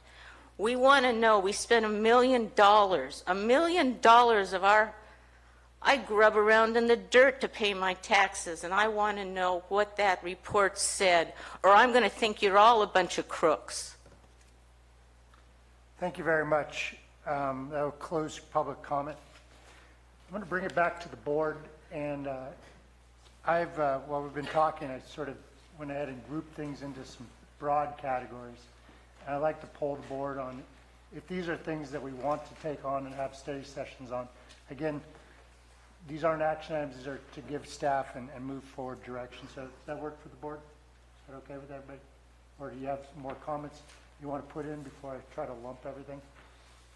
Supervisor Stopper, you look like you guys. A couple things that were brought up. Hemp. I think we should consider a moratorium on it until the state defines it better. I think that should be added to one of the discussions because it's open up right now. Thank you. Okay, so follow me if you would. I lumped this into 7 general categories, and a lot of pieces are going to come under this. First one is one we've all mentioned, general plan. I'm assuming, is there general consensus that's something we want to study and get done this year? I don't think we need a study session on it. If I heard the planning director, it's moving, and after there's going to be this whole public process, he's going to be releasing it. What is it we're going to do in a study session that isn't already going to be done when the administrative draft is released and it goes to the planning commission and there's public hearings? What are we going to have a study session on the general plan? I thought he made it quite clear that when we should do the study session on the implementation. I mean, I understood what Tom and Colleen said, but if I heard the planning director, there's going to be opportunities to include or modify the general plan before the final EIR is approved. And unless I didn't hear him correctly, I don't know what we'd be doing a study session on. Comments? We'll just go down the line. Thank you. Supervisor. Thank you, Chair. I agree. I think that the general plan itself is really not what we need to be studying. It would be, what is the board direction on the implementation, the code rewrites that are necessary, if it's a case of looking at Title 17, the community plans themselves in general, just a broad approach to here's the plan, but here's all those other pieces that we now need to work with. And if we're looking at some type of a rewrite 4 months beyond the adoption of the general plan to make some updates, we certainly have that ability to do that. So let's get the plan in place, and then we can work the other pieces. And there's a lot of pieces in this list that are part of that discussion. Maybe it'd be helpful if I just, I'm sorry to get ahead, but just tell you what lumps they came in, because Thank you. Some of these, otherwise we're going to keep going up. I put them in 7 categories. The general plan, this is, that's zoning codes, updates, programs, cannabis, including hemp, public works, which includes the CIP, solid waste, butte fire roads, and then a 4th one would be policy, which would be dig once policy, infrastructure, as you mentioned, for, in our county, county codes, purchasing, housing. It's a really broad category. County facilities, that's the DA, animal services, shelters, physical plant, jail, data storage. I've got item 6, which I have down as a county fire, which is codes, marshal, emergency preparedness, issues with addressing, issues with volunteers. The 7th one was budgets, long-term planning. I think you're right that we have a budget hearing, but we should talk about the long-term impacts. Maybe that could be part of that. There was another one that I thought was important, legislative. I don't know if we need a whole day for that, but it certainly should be an agenda item that we bring up going forward. So those are kind of the general lumps, and how we do those we'll have to decide. I would also ask if these are items we want to go forward with, that each of you volunteer to work with me on building that agenda for that study session, or one of you does. Supervisor Stopper, I'm sorry for jumping in. General plan discussion. Yes. And I like how you grouped it up. A lot of them do cross over. I concur with Marita and Mr. Mills, or Miss Callaway's and Mr. Mills' take on the general plan. It's moving forward. Part of the study session would be more of going to the Planning Commission as the public comments being addressed. They put their public comment into it, so I concur with them that the process affords them more opportunity for public comment and input as we move along still. So it's not quite to the hurdle where there's no turning back at this time. Supervisor Tofinelli on general plan. Yeah, after hearing Peter speak, I think we'll have plenty of opportunity to input for it, so I'm in agreement with All right. Marita, Dennis, and Ben. Okay, I think there's a majority on this. I would like to see, I think it'd be important for us to make a statement that this is a priority to get this in front of us as soon as practicable. Absolutely. Is there general consensus that? Do you want to poll the board? Yes. I'm looking at everybody nodding, so Peter, there's some consensus. Get this to us as soon as possible, and you should convey that to the Planning Commission. Let's move this thing down the road.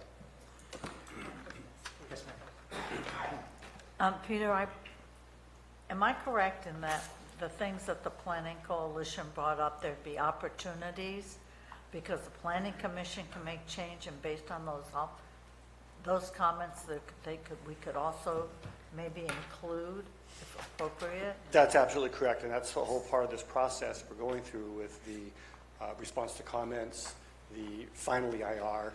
It's a term that's used. That doesn't mean it's final. This is included in the final EIR are all the public comments, our responses to comments, suggested changes based on those comments, and a list of additional mitigation measures that were included in both the draft as well as the final EIR that then is up for consideration by the Commission, recommending ultimately to you for a final decision.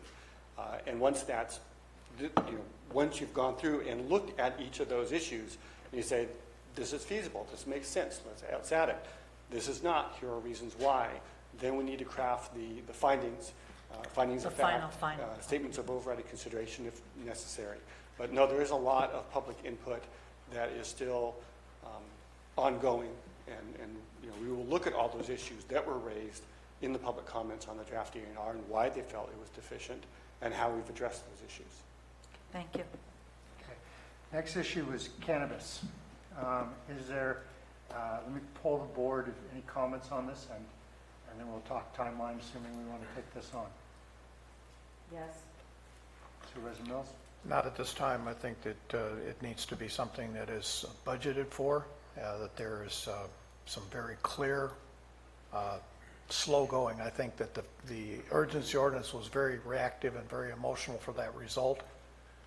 So I just don't want to repeat what we did before and put us down that same road, that we be very careful and thoughtful in what we're doing. So this might be something I would be more, if the board is inclined to do it, to be directing it towards after the budget beginning next year, and actually set staff, set time in our processes to do it, and not just drop it on them and say, do this now. So that's my response. I agree with Dennis that we were rushed when it came to the urgency ordinance, that we need to tread carefully with something like this, but yes, I am in favor of the discussion moving forward to a study session. Supervisor Toffenelli? Yeah, I'm not in agreement with that right now. I think later on during the year, possibly. I'm concerned about midterm budget, as I mentioned before, and where we are in that. And staff time, had some conversations with staff. This particular issue will not only affect planning, but county counsel's office tremendously, and building department, and going forward. Just going through a study session is going to take a tremendous amount of work, and I think Peter's department would be doing the presentation along with Megan's department. And the focus, I think, right now is to get the general plan complete first, and then go down that road. So your position is take it up, let's talk about it after budget and general plan. We can bring it back up at that time. I didn't to address anything, but yes, we need to bring this issue back. If I understood Mr. Maurer, there'd be time in March to start it. We have an EIR that was done. I think there's work that's already been done on the issue. And from my position, I don't think it's something we need to drag out forever. It was very divisive in the county. It's a very emotional issue. I'm just saying, let's bring it back. Let's address what we can, not only for our sake, but for the sake of the people that were involved in the issue. If the board agrees to bring back regulation, then it lets the growing community know that they can start proceeding. And if we just sort of drag it on, then it's dragging them on, because I think what we did was very disingenuous, and I would like to see it rectified. And I understand what Supervisor Mills and Tuffanelli said, but, you know, we're just sort of kicking the can down the road till after budget and moving into September, October. And if we're going to do it, let's do it. And if there isn't support to do it, then let's put a ribbon around the issue. And I think, based on what Mr. Maurer said, he could be involved in this in March. Another option would be that the county contract with someone to be the project manager of this topic and take it out of, you know, county council and the planning and the building and environmental health and the sheriff and the shopping list of departments. I'm very respectful of staff time, but that could be another option. So that's why I'd like to bring it back in March, because the kickoff of it would have to come from those that were involved with it over the last 2 or 3 years. So I'm pushing for March. Okay. So we got I'm in favor of bringing this back to the board. I agree with you. I think it'd be good to have somebody come in, help coordinate. I think it would be a relief to staff to have additional help. And I think getting on with the question, asking a series of questions, getting on with this, people can plan out their lives and make decisions accordingly. That doesn't mean we're going to get that wouldn't mean that we're not talking about an ordinance. We're talking about a series of questions on whether we want to move forward and see if we can educate ourselves a little bit more. So 3-2 on that one. It's a tough way to go into a study session, but we'll circle back. Mr. Chair? Yes, sir. And what you're speaking of is bringing this back as a study session. It's a study session, Thank not you. an ordinance. Thank you. I want to ask the questions, what worked, what didn't work, and what suggestions do people have. Next one was Public Works, CIP Solid Waste, Butte Fire Roads, which, any thoughts? We had a conversation with the Public Works Director just earlier about making a presentation next week on CIP for Public Works. So I don't know if maybe we should look at what he's going to bring forward to us at that time and have that some discussion at that time to see whether we want to go forward with the study session after his presentation. He may fully cover all of our questions at the time. I think so too. I think let's see what they come up with, but certainly items that I'm lumped into Public Works, and no, you're not responsible for all these, Josh, but solid waste, Butte Fire, PG&E settlement, that's probably not in your presentation next week. So if it's all right, I'd like to broaden that out. That's fine. Solid Waste, Supervisor Oliver and myself did go before the Water Board, Water Resources Board regarding our issues of notices of violations that stretch back for literally years. And we are now in compliance. And any supervisor would like to have the updates on the direction that Brian Moss has taken on it. It's spectacular what has been turned around. So I don't see a real issue with solid waste at this time. And I know that you're going to be on that board as well. So it's just a matter of dealing with Paul Wells, or Paul, I forget his last name, regarding the many pieces that are still there. We're on a Gantt chart, so we have timelines that we're expected to accomplish certain goals, and those are being met. And that's one of the things we agreed to when we had that meeting. And so they're pleased with our performance at this point. I don't see that, other than, the board looking at the long-range shutdown of a cell and how do we maintain Red Hill and its closure points. Those are the kind of things that would be the only real issues that I think we could deal with as board level for solid waste. Supervisor Stopper, you brought this up. I concur with Dennis on much of it, although I think how we're going to proceed on the closures and where we're going with that should be set up for a study session, because that's a very broad subject, and that would be part of our, let's say, 4-year plan on what, or 5-year plan, so on and so forth. I mean, I'm just throwing an example out there. We need to start planning farther ahead. Okay. Supervisor Toth, no? Well, Brian's kept me in touch with, in the loop on everything that's going on. He's done a tremendous job. Dennis is correct in where we stood when he first took that over.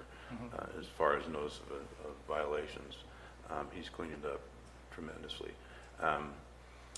But the 5-year plan, I think is a valid, Supervisor Stopper has a valid point in it's going to be, it's like Rebecca telling us about an unfunded liability that's going to hit us at some point. This is going to come forward, and we need to have a study session on what's the best possible avenue to get where we need to get. Is it a 4-year plan? Is it a 5-year plan? Is it a 6-year plan? Where we're going, because the contract with the current waste disposal company was to alleviate some of the amount going into that cell to expand the life on it. And I think during the study session, we need to look at that. It's been, what, 3 years now, 2 years now? how effective has that been for us in going forward? So I'm in agreement with. So we'll take out the CIP part of that. We'll have to merge these things all together into some plan. So there's a general consensus we could talk about Butte Fire, road monies, the settlement, CIP, and if we have to CIP, but certainly the long range, what is our vision for our garbage in our county? There was policy, we discussed policy, dig once, infrastructure, county codes, purchasing, housing. That's a pretty broad basket. Well, if I can, Mr. Please. Chair, I think Kristen Brinks is going to be bringing something to us. I think you're aware of it on some of the housing issues, low-income housing issues in the county. Maybe that's an opportunity to do some study session at that time with her when she brings that forward to us, to touch base with the housing issue. And then going forward with the policies and infrastructure portion of that, we could separate these out and maybe do that as a whole at a different time. But I know Kristen, relatively quickly here, is going to be bringing something to us. Yeah, I think policy is covering a very broad spectrum, but what this board should be focusing on is not processes, but policy issues. And when we see the breakdown of processes, we should be looking to why did those breakdowns occur and what policy adjustments need to be made to facilitate the end result that we're looking for. This is something ISO 9000 auditors do on a regular basis, is when a piece of equipment isn't manufactured right, how do I get it to be consistent every time, that it looks the same way and acts the same way. So I think that that's part of our role is these policies. This needs to be an ongoing discussion. It isn't one and done. It should be a consistent, continual discussion. When we look at things, we should be looking at it from a policy perspective, and just the board agrees to do that as their primary goal. Yeah, I agree. I'm looking at some of these, and they could be shifted over to, Public Works when we're talking about infrastructure, dig once, and housing combination. So we're going to have to organize this. It's just really, how do we want to talk about these? Right. Next item was, so is there a consensus that we want to talk about things like dig once, which is the infrastructure question. I'm just using different terms. County codes, purchasing, and then obviously joining in Peter and Kristen on housing elements to move forward. Is there a consensus to that, or things you don't want to take on? When we talk about codes, we have lots of codes. We have hundreds of codes. So what is it when we say codes, what are we talking about? We're going to have to take on Title 17 when the general plan's done. So, but, what about all the other codes we have? If there's some in particular that a supervisor thinks we should focus on, then I think we should say we're going to focus on Title 10 or whatever it might be. But to just generically say codes, that's way too broad. So if a department through the CAO thinks I'd like the board to tackle these because I work with them, public safety code, then let's bring it back and do that. But what does that mean? So we need to define that, and I think working through the CAO and the department heads, they can say, I think these codes should be a priority that you look at in a study session. And Chair, to that point, I think council needs to be directly involved in this because their office is running into some of those disconnects on a regular basis. And I would like to hear from the council what those disconnects are that we need to review first, because I think we get those out of the way, that will reduce staff time as a result, which will save us in what we're doing. So I really would like to ask council's office to really give us those codes that are driving them the most to distraction and address those first next to dealing with other portions of it, because that's where our liability is resting, and we can go from there. So I'd consider that the priority. I think that's a good, very good. I'll agree. Yeah. That- They know the codes better than we do. They will tell us what we need to help us prioritize. Supervisor Stopper. Yeah, after talking with Josh briefly, after I brought up some of my suggestions, he's already doing a lot of it. You know, he's moving forward. It's a breath of fresh air to hear it. I guess we're in consensus right now that maybe county council should report back to us on some of these codes. Then we can have better direction on which way we would proceed for a study session later. So that's one to be tabled, I suppose. Kind of table. We'll sort of float it out there with staff, figure out how they want to do it. But yeah. That is Broadway. Next one was county facilities. You know, we talked about lumping together the DA, animal services, our physical plant, jail, data center. That's a big bite too. Thoughts? And with some of it, we already have the funding. It's not a. Well, we have funding for some of it, not all that broad, but we do have in the budget right now for the jail, addressing the jail and the DA's office. It's in there. Not animal services. But not animal services. So we need to have the discussion about what is it going to take to make that happen. And remember that if we're going to tear animal services out of where they are and put them somewhere else, that's for 20 to 40 years. I mean, that's not, but we have to. 50 already. Okay, but we need to be talking about whatever decision we make on a location of a building is quite permanent in nature. So we need to be very careful about where we site things and what we're going to use them for. Because other boards may look back and say, what were they thinking? I don't know, when we get the cannabis. Turn your mic on, please. It'll help us out. Mike. Supervisor Strifanelli? I was just asking Marie to turn her microphone on so people can hear her speak. Well, this will definitely be a big day. I think, in my research, I think there's at least 4 or 5 plans floating around here for space that have been developed over the last 20 years. Well, even Kristen, in the building she's in, is looking at plans to build a facility for her instead of leasing what we're doing now. I mean, we definitely have to take, this is important. Supervisor Stopper? I think this is all good discussion. I think it's more broad than the ones we brought up because we're renting buildings out throughout San Andreas to house other departments, so on and so forth. So, and how can we get these possibly in a larger building so that some of them could offset the price for others? And how can we do that legitimately?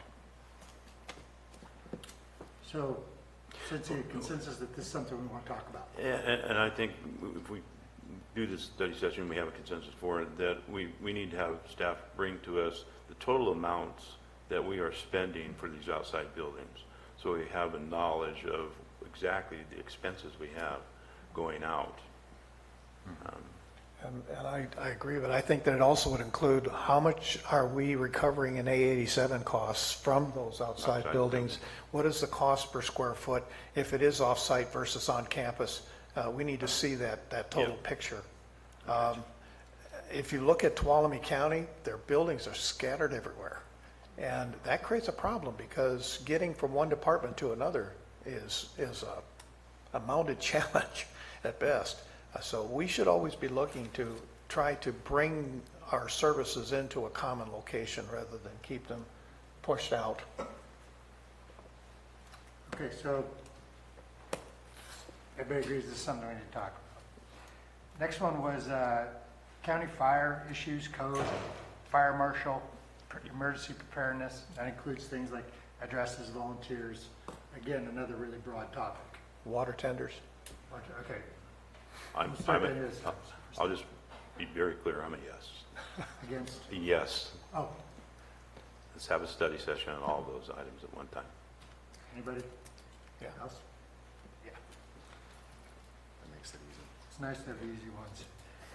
There was discussion about budget, long-term planning, retirement. Do we want to include that? Do we want a separate standalone study session, or do we want to include this part of our budget discussions? What's the thoughts of the board? Well, that was the question I asked the auditor. Didn't it seem like, and she felt it was separate from the budget process because it's a policy issue. It's not, moving money, approving items. So I'd take her recommendation to have a study session on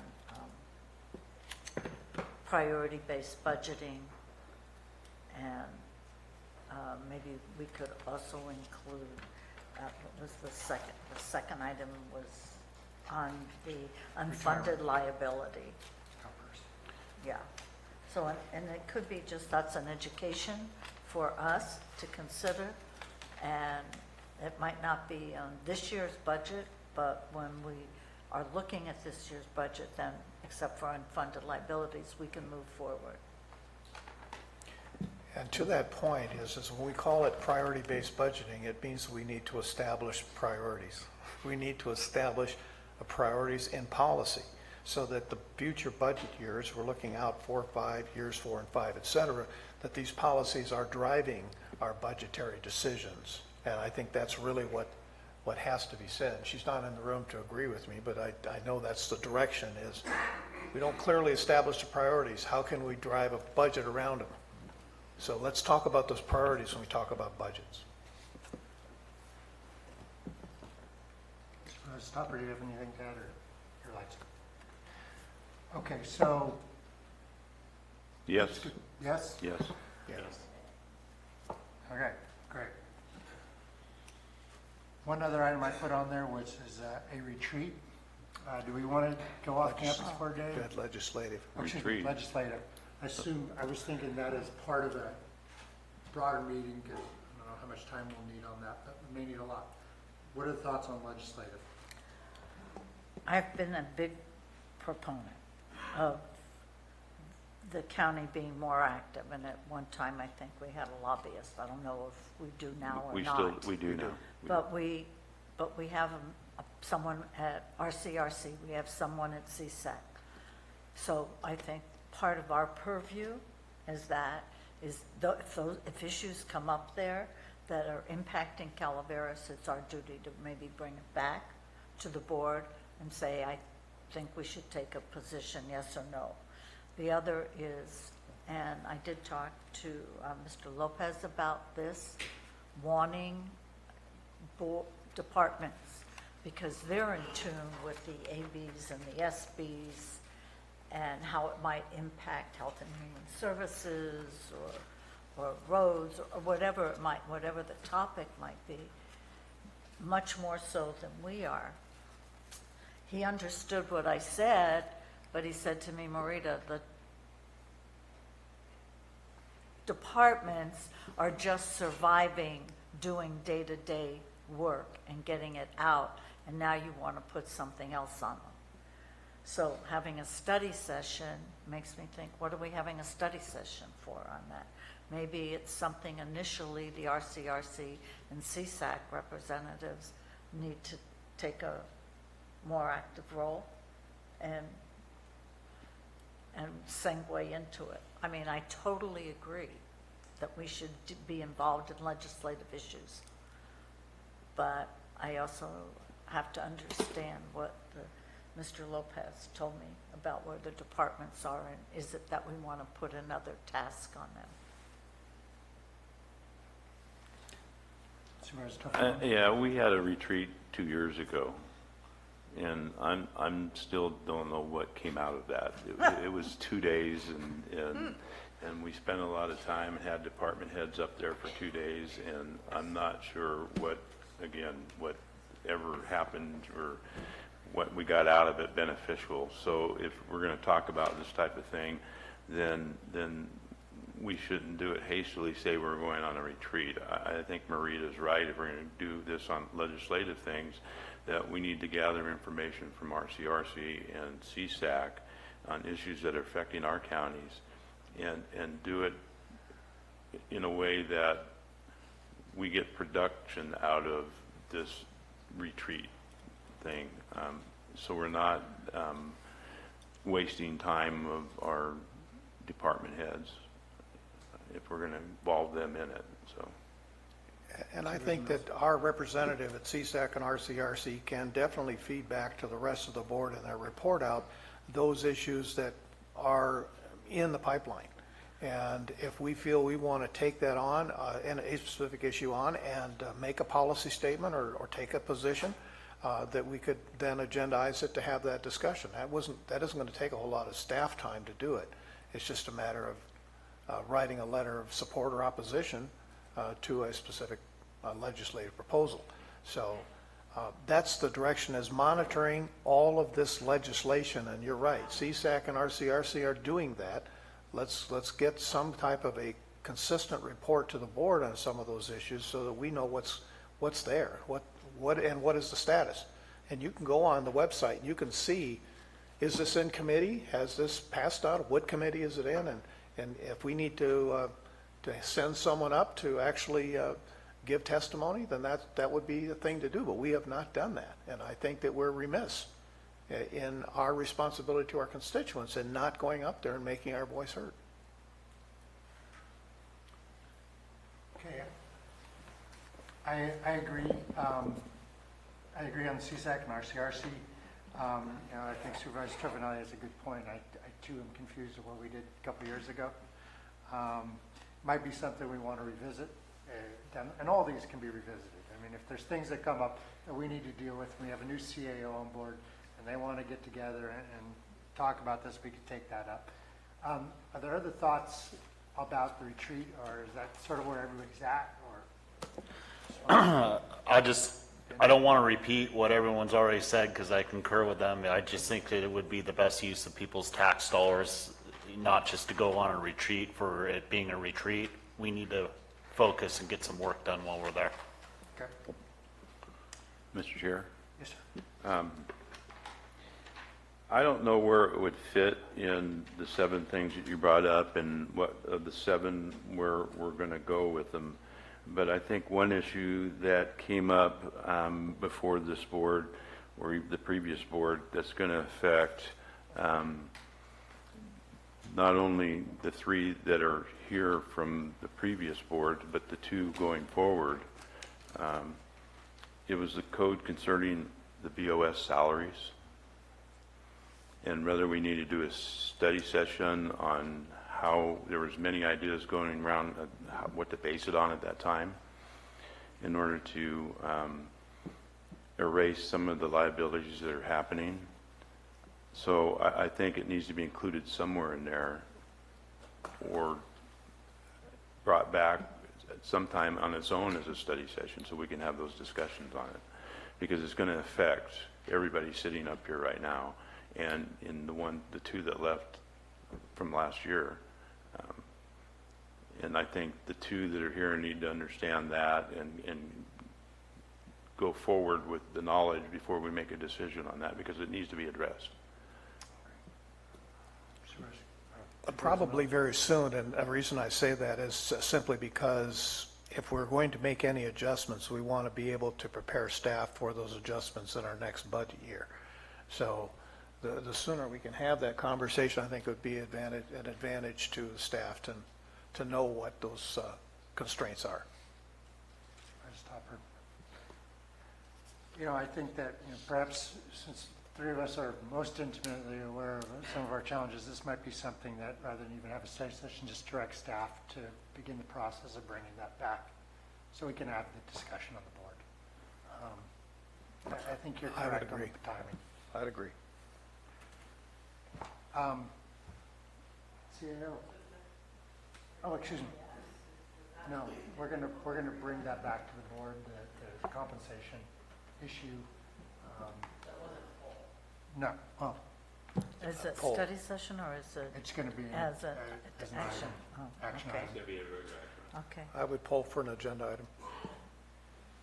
Supervisor Tovenelli? Yes. Supervisor Stopper? Sure. Supervisor Mills? Yes. Calaveras? Yes. Garamendi, yes.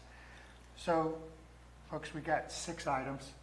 that sort of fell out of that and how we're going to package each of those things together. Yes, Maria? There were some other items that the public brought up I want to discuss. Sure.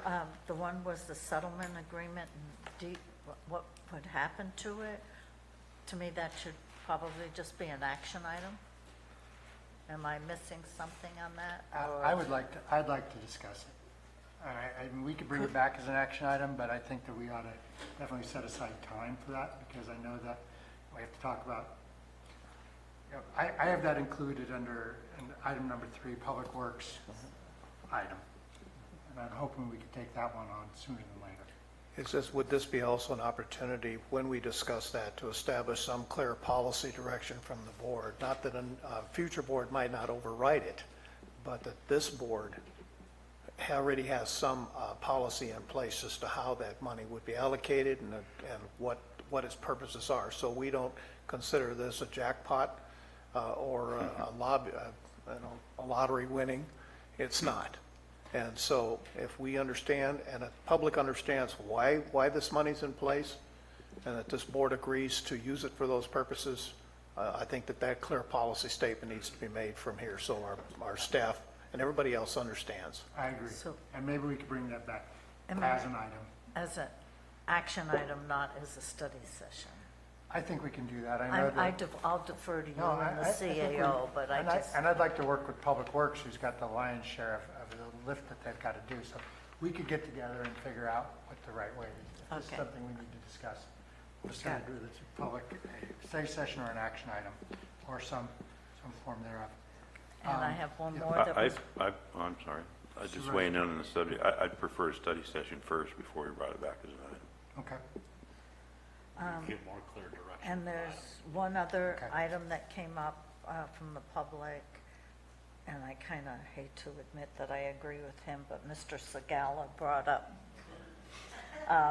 the Lake Tulloch, I remember that thing and that whole, the short-term rental, and is it working or is it not working? It's not a hot item, we could bring it up whenever it's a rainy day, but is that something that we want to bring it up? It does have an impact just to that area, if I remember right, Al. So, The economic consequences to our county. yeah, and is it, so, I'm all for discussing that. When we deal with Lake Tulloch, there are broader issues such as the amount of expenditure on our part of our emergency resources down there with law enforcement and Copper Fire and protecting our portion of the lake, how that interacts with Tuolumne County. So Lake Tulloch is a bird all unto itself. And is this going to be a future opportunity to discuss a basin authority or some type of a way to share responsibility with Tuolumne County and Tridem and how all of that works? So there's a big discussion that probably should be separated out regarding Lake Tulloch and the FERC license and all of the other pieces Well, then to I it. guess my recommendation, if you want to make it a study session and make it larger I would want to make it very. than what Mr. Segala Yeah. talked about, then you and the CAO Yes. could work, and the chair work Yeah, on that. I would prefer to be a much larger discussion due to the impacts to South Shore. That's great. Is there any objection to that? Okay. So we've got seven general buckets to work with. Lopez, do you have any thoughts? Thank you, Mr. Chairman. This is a great starting point. The number of items that the board has brought to us, I just want to be really clear. These are all time-consuming, staff time-consuming, and but we need to do it. I just want to be sure that we don't create expectations that by having these study sessions, we will have resolved those issues. Most, in fact, I think all of the issues that were brought up are staff-related and funding-related. So one of the problems that we have had is our funding has not kept up with our demands, the demands that are here. So when we do bring these, I will certainly make certain that the board is aware of the funding implications related to each one of those projects. At some point, the board will have to say, this item is higher priority than that item, so that we can bring those things to you. The study session will occur, but the actual implementation of items could be quite lengthy, because it will depend to a large extent on what our expectations are for future funding. Just wanted to add a couple of things. I don't know if this was board direction, but when I talked with Mr. Lutz, his understanding was that we would have a presentation to your board regarding the settlement in the spring of this year. There was no timeline, but his understanding that sometime in the spring we were to bring that to you. So we will do that unless you have other directions, but we'll do that as a separate item sometime this spring. I would like to, I think, and there may be some related issues related to these 6 or 7 study sessions that staff I know is already working on. We'll continue to bring those separately because it's being done, but it'll connect to the study items that you want to have brought to you over the next. Honestly, I don't know whether we're talking several months or possibly all the way through the year. There is a lot here. There's a lot of effort that will be required to bring them to you. And I won't be here, hopefully, but the county administrator is going to have to weigh his demands. But we will be responsive to your direction. We certainly will be. I just don't want to create the expectations that we're going to resolve issues just because we study them. I think. So we've got these items. Obviously, we'll put together these agendas. Some of these we can't take on all the pieces, but we could hopefully take on most of them. I would like to propose that in conversations that we talk about the public works section, probably sooner than later. I want to talk about timelines now, mostly because everything we could plan in the winter allows construction to go through the summer. So I guess my question would be, when we talk about Butte Fire, roads, when we talk about the CIP and even the solid waste piece, is this a good time? When would you guys like to see it? We want to see it in the winter, spring. Let's put them in quarters: first quarter, second quarter, and third quarter, fourth quarter.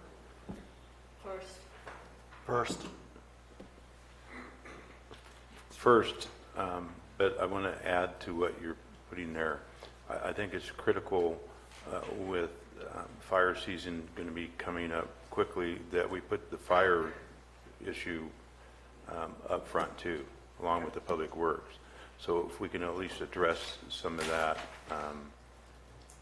and give our fire department some tools to enforce some codes or enforce things in order to get the fire hazards down in our neighborhoods is critical. I consider that Public Works already has pretty much their marching orders of what they're needing to do, and I think they're working within the timelines that we've set. If we want to change that direction, that could be done later in the year, but I think that the fire issue is quite clearly a priority, and I would like to see it done within the next 30 days or maybe even somewhere about that if we're going to move forward on this, to get that clear discussion underway, because it's going to take us some time to put it all together. Once we do, we're going to be in fire season by the time we get this settled, even if we have a study session in February. So I would just ask that we make that as much of a priority as we can, just due to the situation in the state. You know, it might be one of those things that we might be able to hybrid this in fire preparedness and Butte Fire roads or Butte Fire settlement. There is some connection there, and Josh has got plans to bring forward the CIP independently, so maybe I can merge those two things together and get that done. Cannabis. The three of us will want to talk cannabis. Okay. Supervisor Stopper. I think we've been given a timeline that it could be open for March, so I would concur with March. Okay.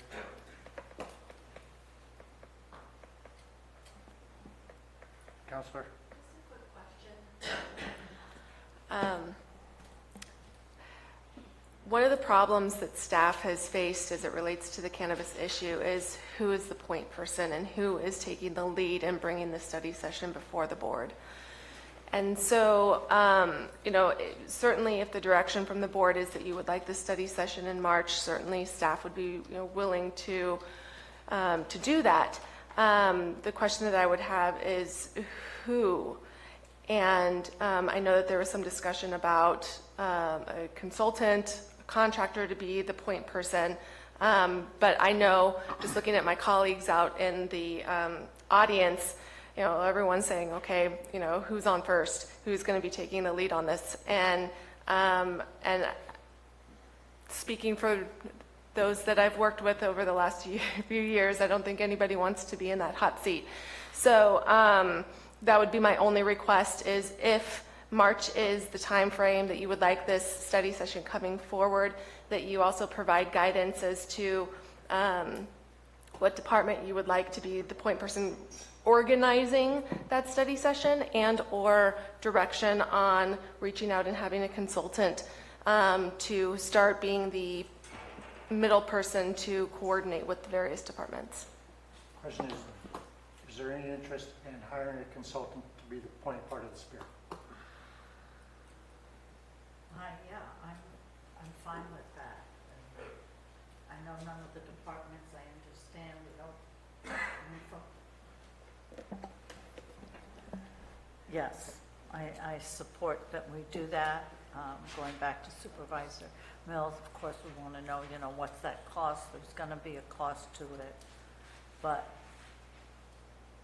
to who's going to kick it off, that's sort of like a process question, and I'm open to what the CAO and council would recommend. And if it includes that it's going to be the point person will be this outside consultant or project manager, then let's do it.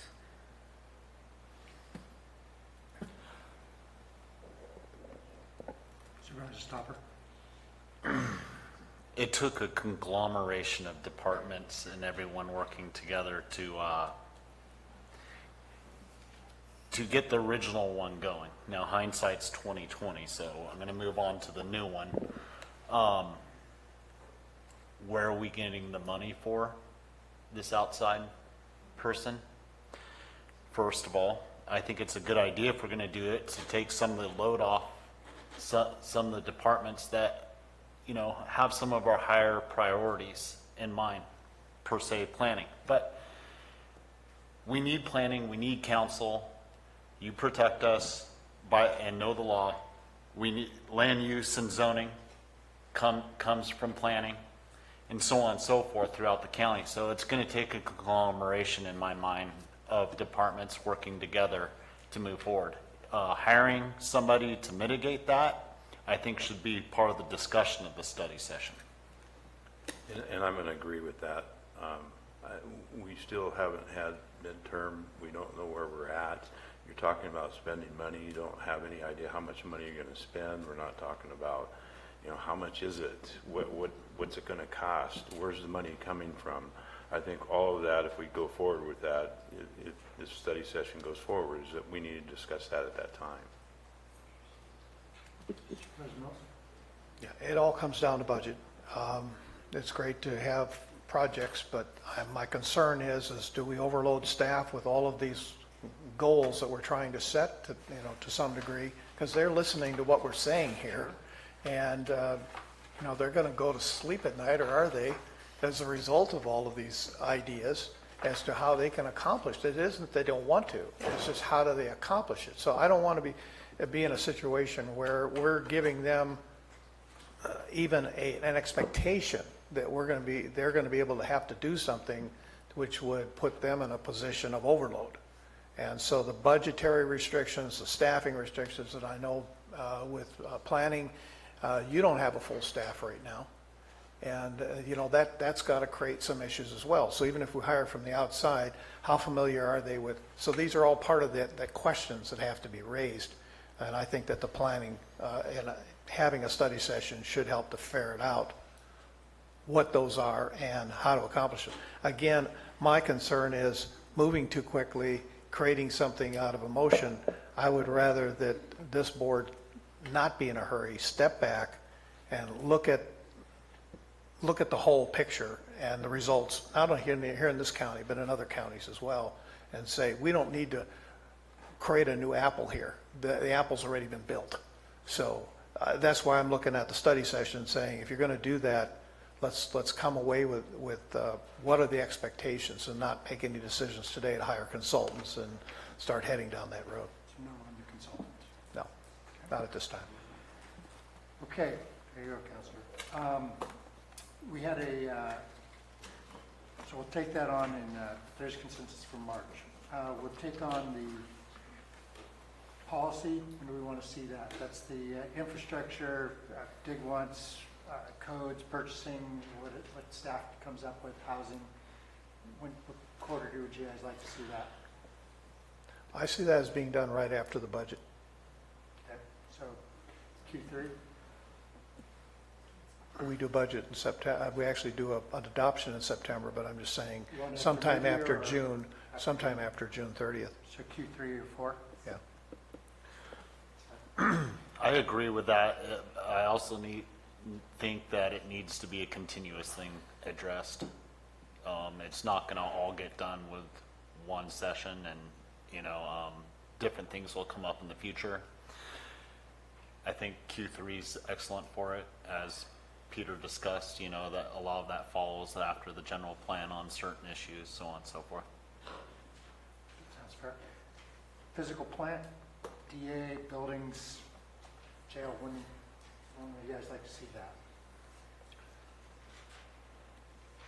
We've got a full plate, I think, between now, I think sometime in the same time after budget. Although we do have money in the budget, I think we have a committee, excuse me, light's not on. I think we have money in the current budget, and I think we have a committee working on it, so maybe we can at least have at some time on the regular agenda be brought up to date on where we are currently, and then maybe do a study session, and I'm talking about the jail currently, the old jail, and then the study session sometime after budget. Sometime. I agree. I think that we need to hear, especially the new members, need to hear the space planning discussion that Mark and the rest of his team put together as to where are we at in those timelines as what the recommendations were made. And the new budget is going to help to drive how quickly we can move with those timelines. Okay. Does that work for everybody? All right. We discussed fire marshal and preparedness. I think Supervisor Tofinelli and Mills were saying, want to get this going sooner or later, move it up to Q1, have that discussion. So we're talking February. Please. Okay. Budget, long-term planning, you want to do that before our budget or after this year's budget? Don't put this on staff right now. I think let them get through the budget after September when we do the final adoption of next year's budget. So we could be looking at October, November, or something like that of this year.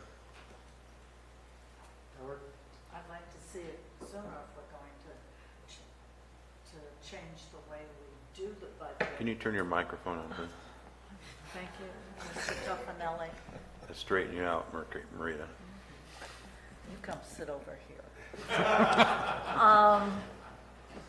I'll move. If I understand what Rebecca said, is that not something we would want to be attuned to as we go in the budget process, so we can at least be thinking that way when we set budget?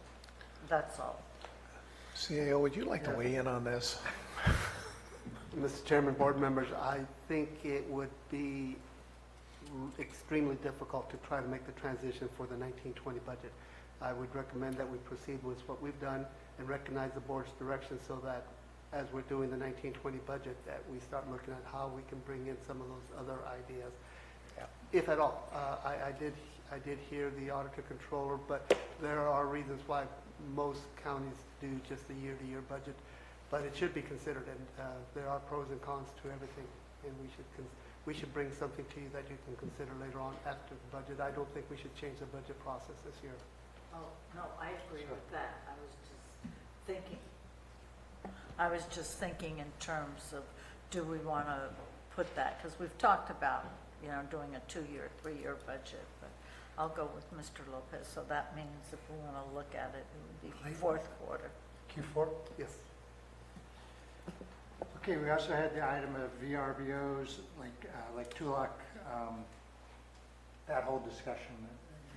When would you guys like to, when would you guys like to talk about that? 2022?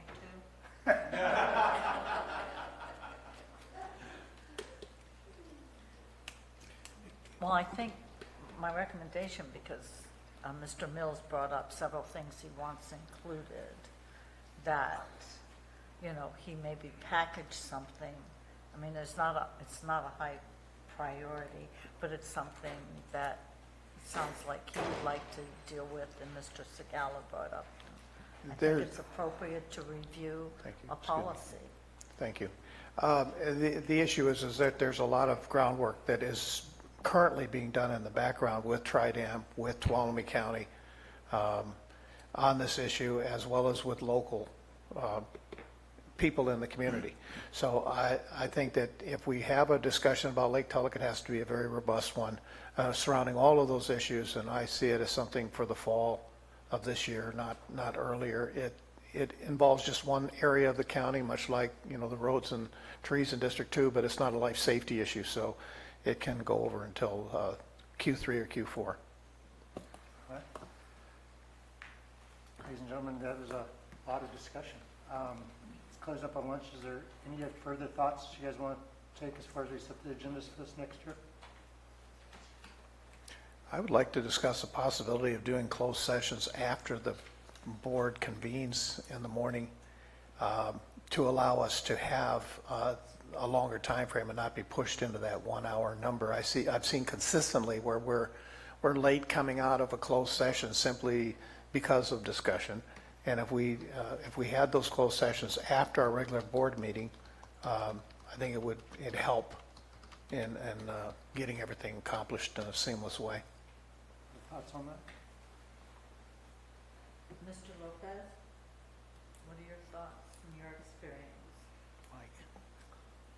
Mr. Chairman, Supervisor Callaway, my experience has been with those areas, those counties where they time things. Certain things are timed and certain things are set for an afternoon, so you can't discuss it before then. And there's normally a break there. It often occurs, and that's the time board members have gone into closed session.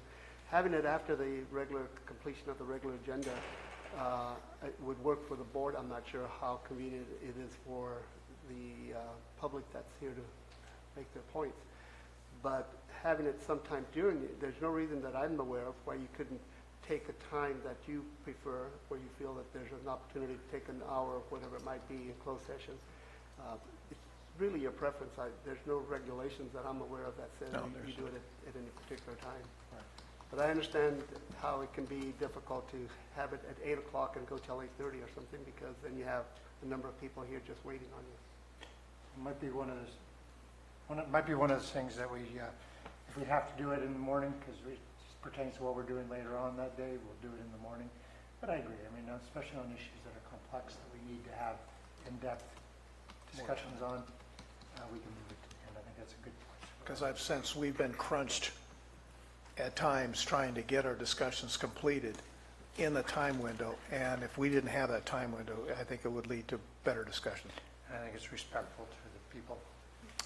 Could I just chime in real quick for clarity? I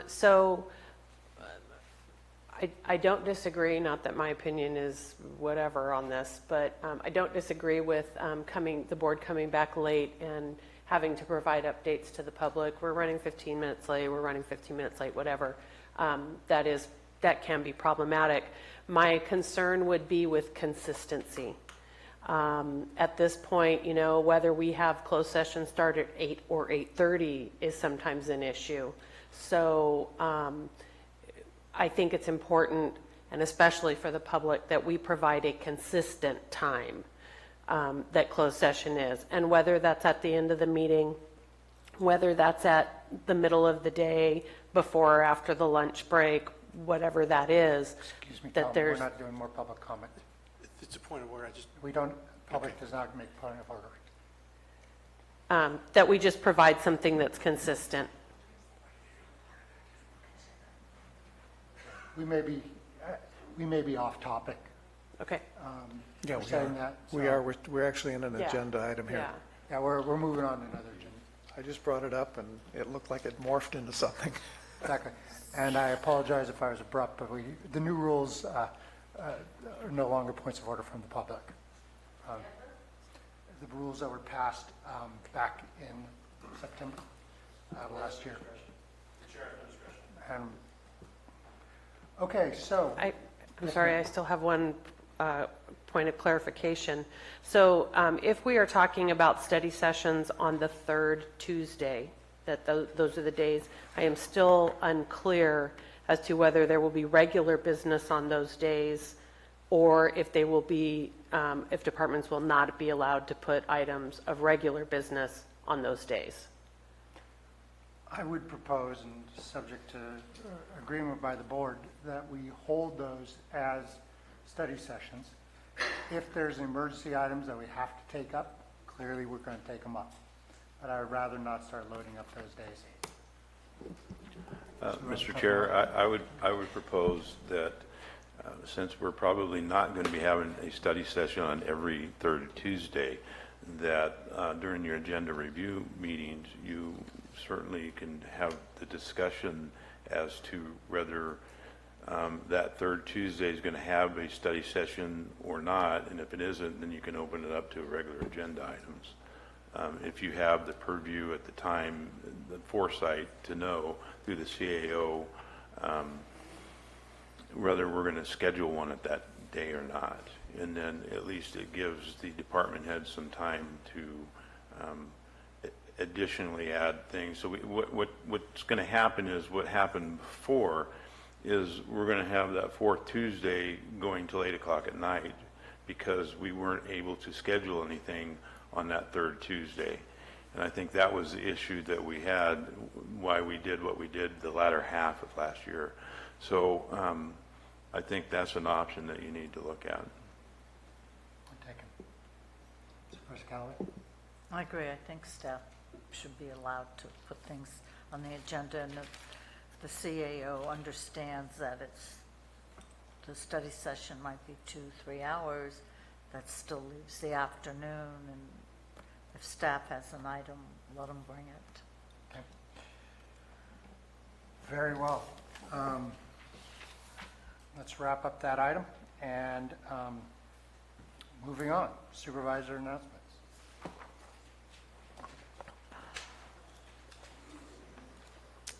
In compliance with AB 1234, chaptered as Government Code Section 53232.3D, board members shall provide brief reports on meetings they attended at the expense of the local agency at the next regular meeting of the legislative body. This report is required to include meals or meetings attended for which there has been expense reimbursement, such as mileage, meals, lodging, etc., but may also, at the board member's discretion, include any other meeting attended by the supervisor on behalf of the county. Supervisor Tokunova? I have nothing to report, Mr. Chair. Supervisor Stopper? I have nothing to report, Chair. Supervisor Mills? Last Wednesday, I attended the Groundwater Basin Authority meeting in Stockton. This is the one that I reported out that we're going to be holding that public comment period in Lockford tonight. So again, anyone who lives south of Highway 12 and west of Highway 26, please be aware you will be affected by that plan, and your input is critical to whether or not Calaveras, to the level at which Calaveras County is going to be participating. We are required to participate. It's not an option. So I just want your awareness to it. Thank you. Supervisor Callaway? I'm going to be interviewed by the Calaveras Taxpayers Association. I have That's nothing. a Hatfield and McCoy. I have nothing to report. Trustee Lopez? Council? Very well. This meeting stands adjourned.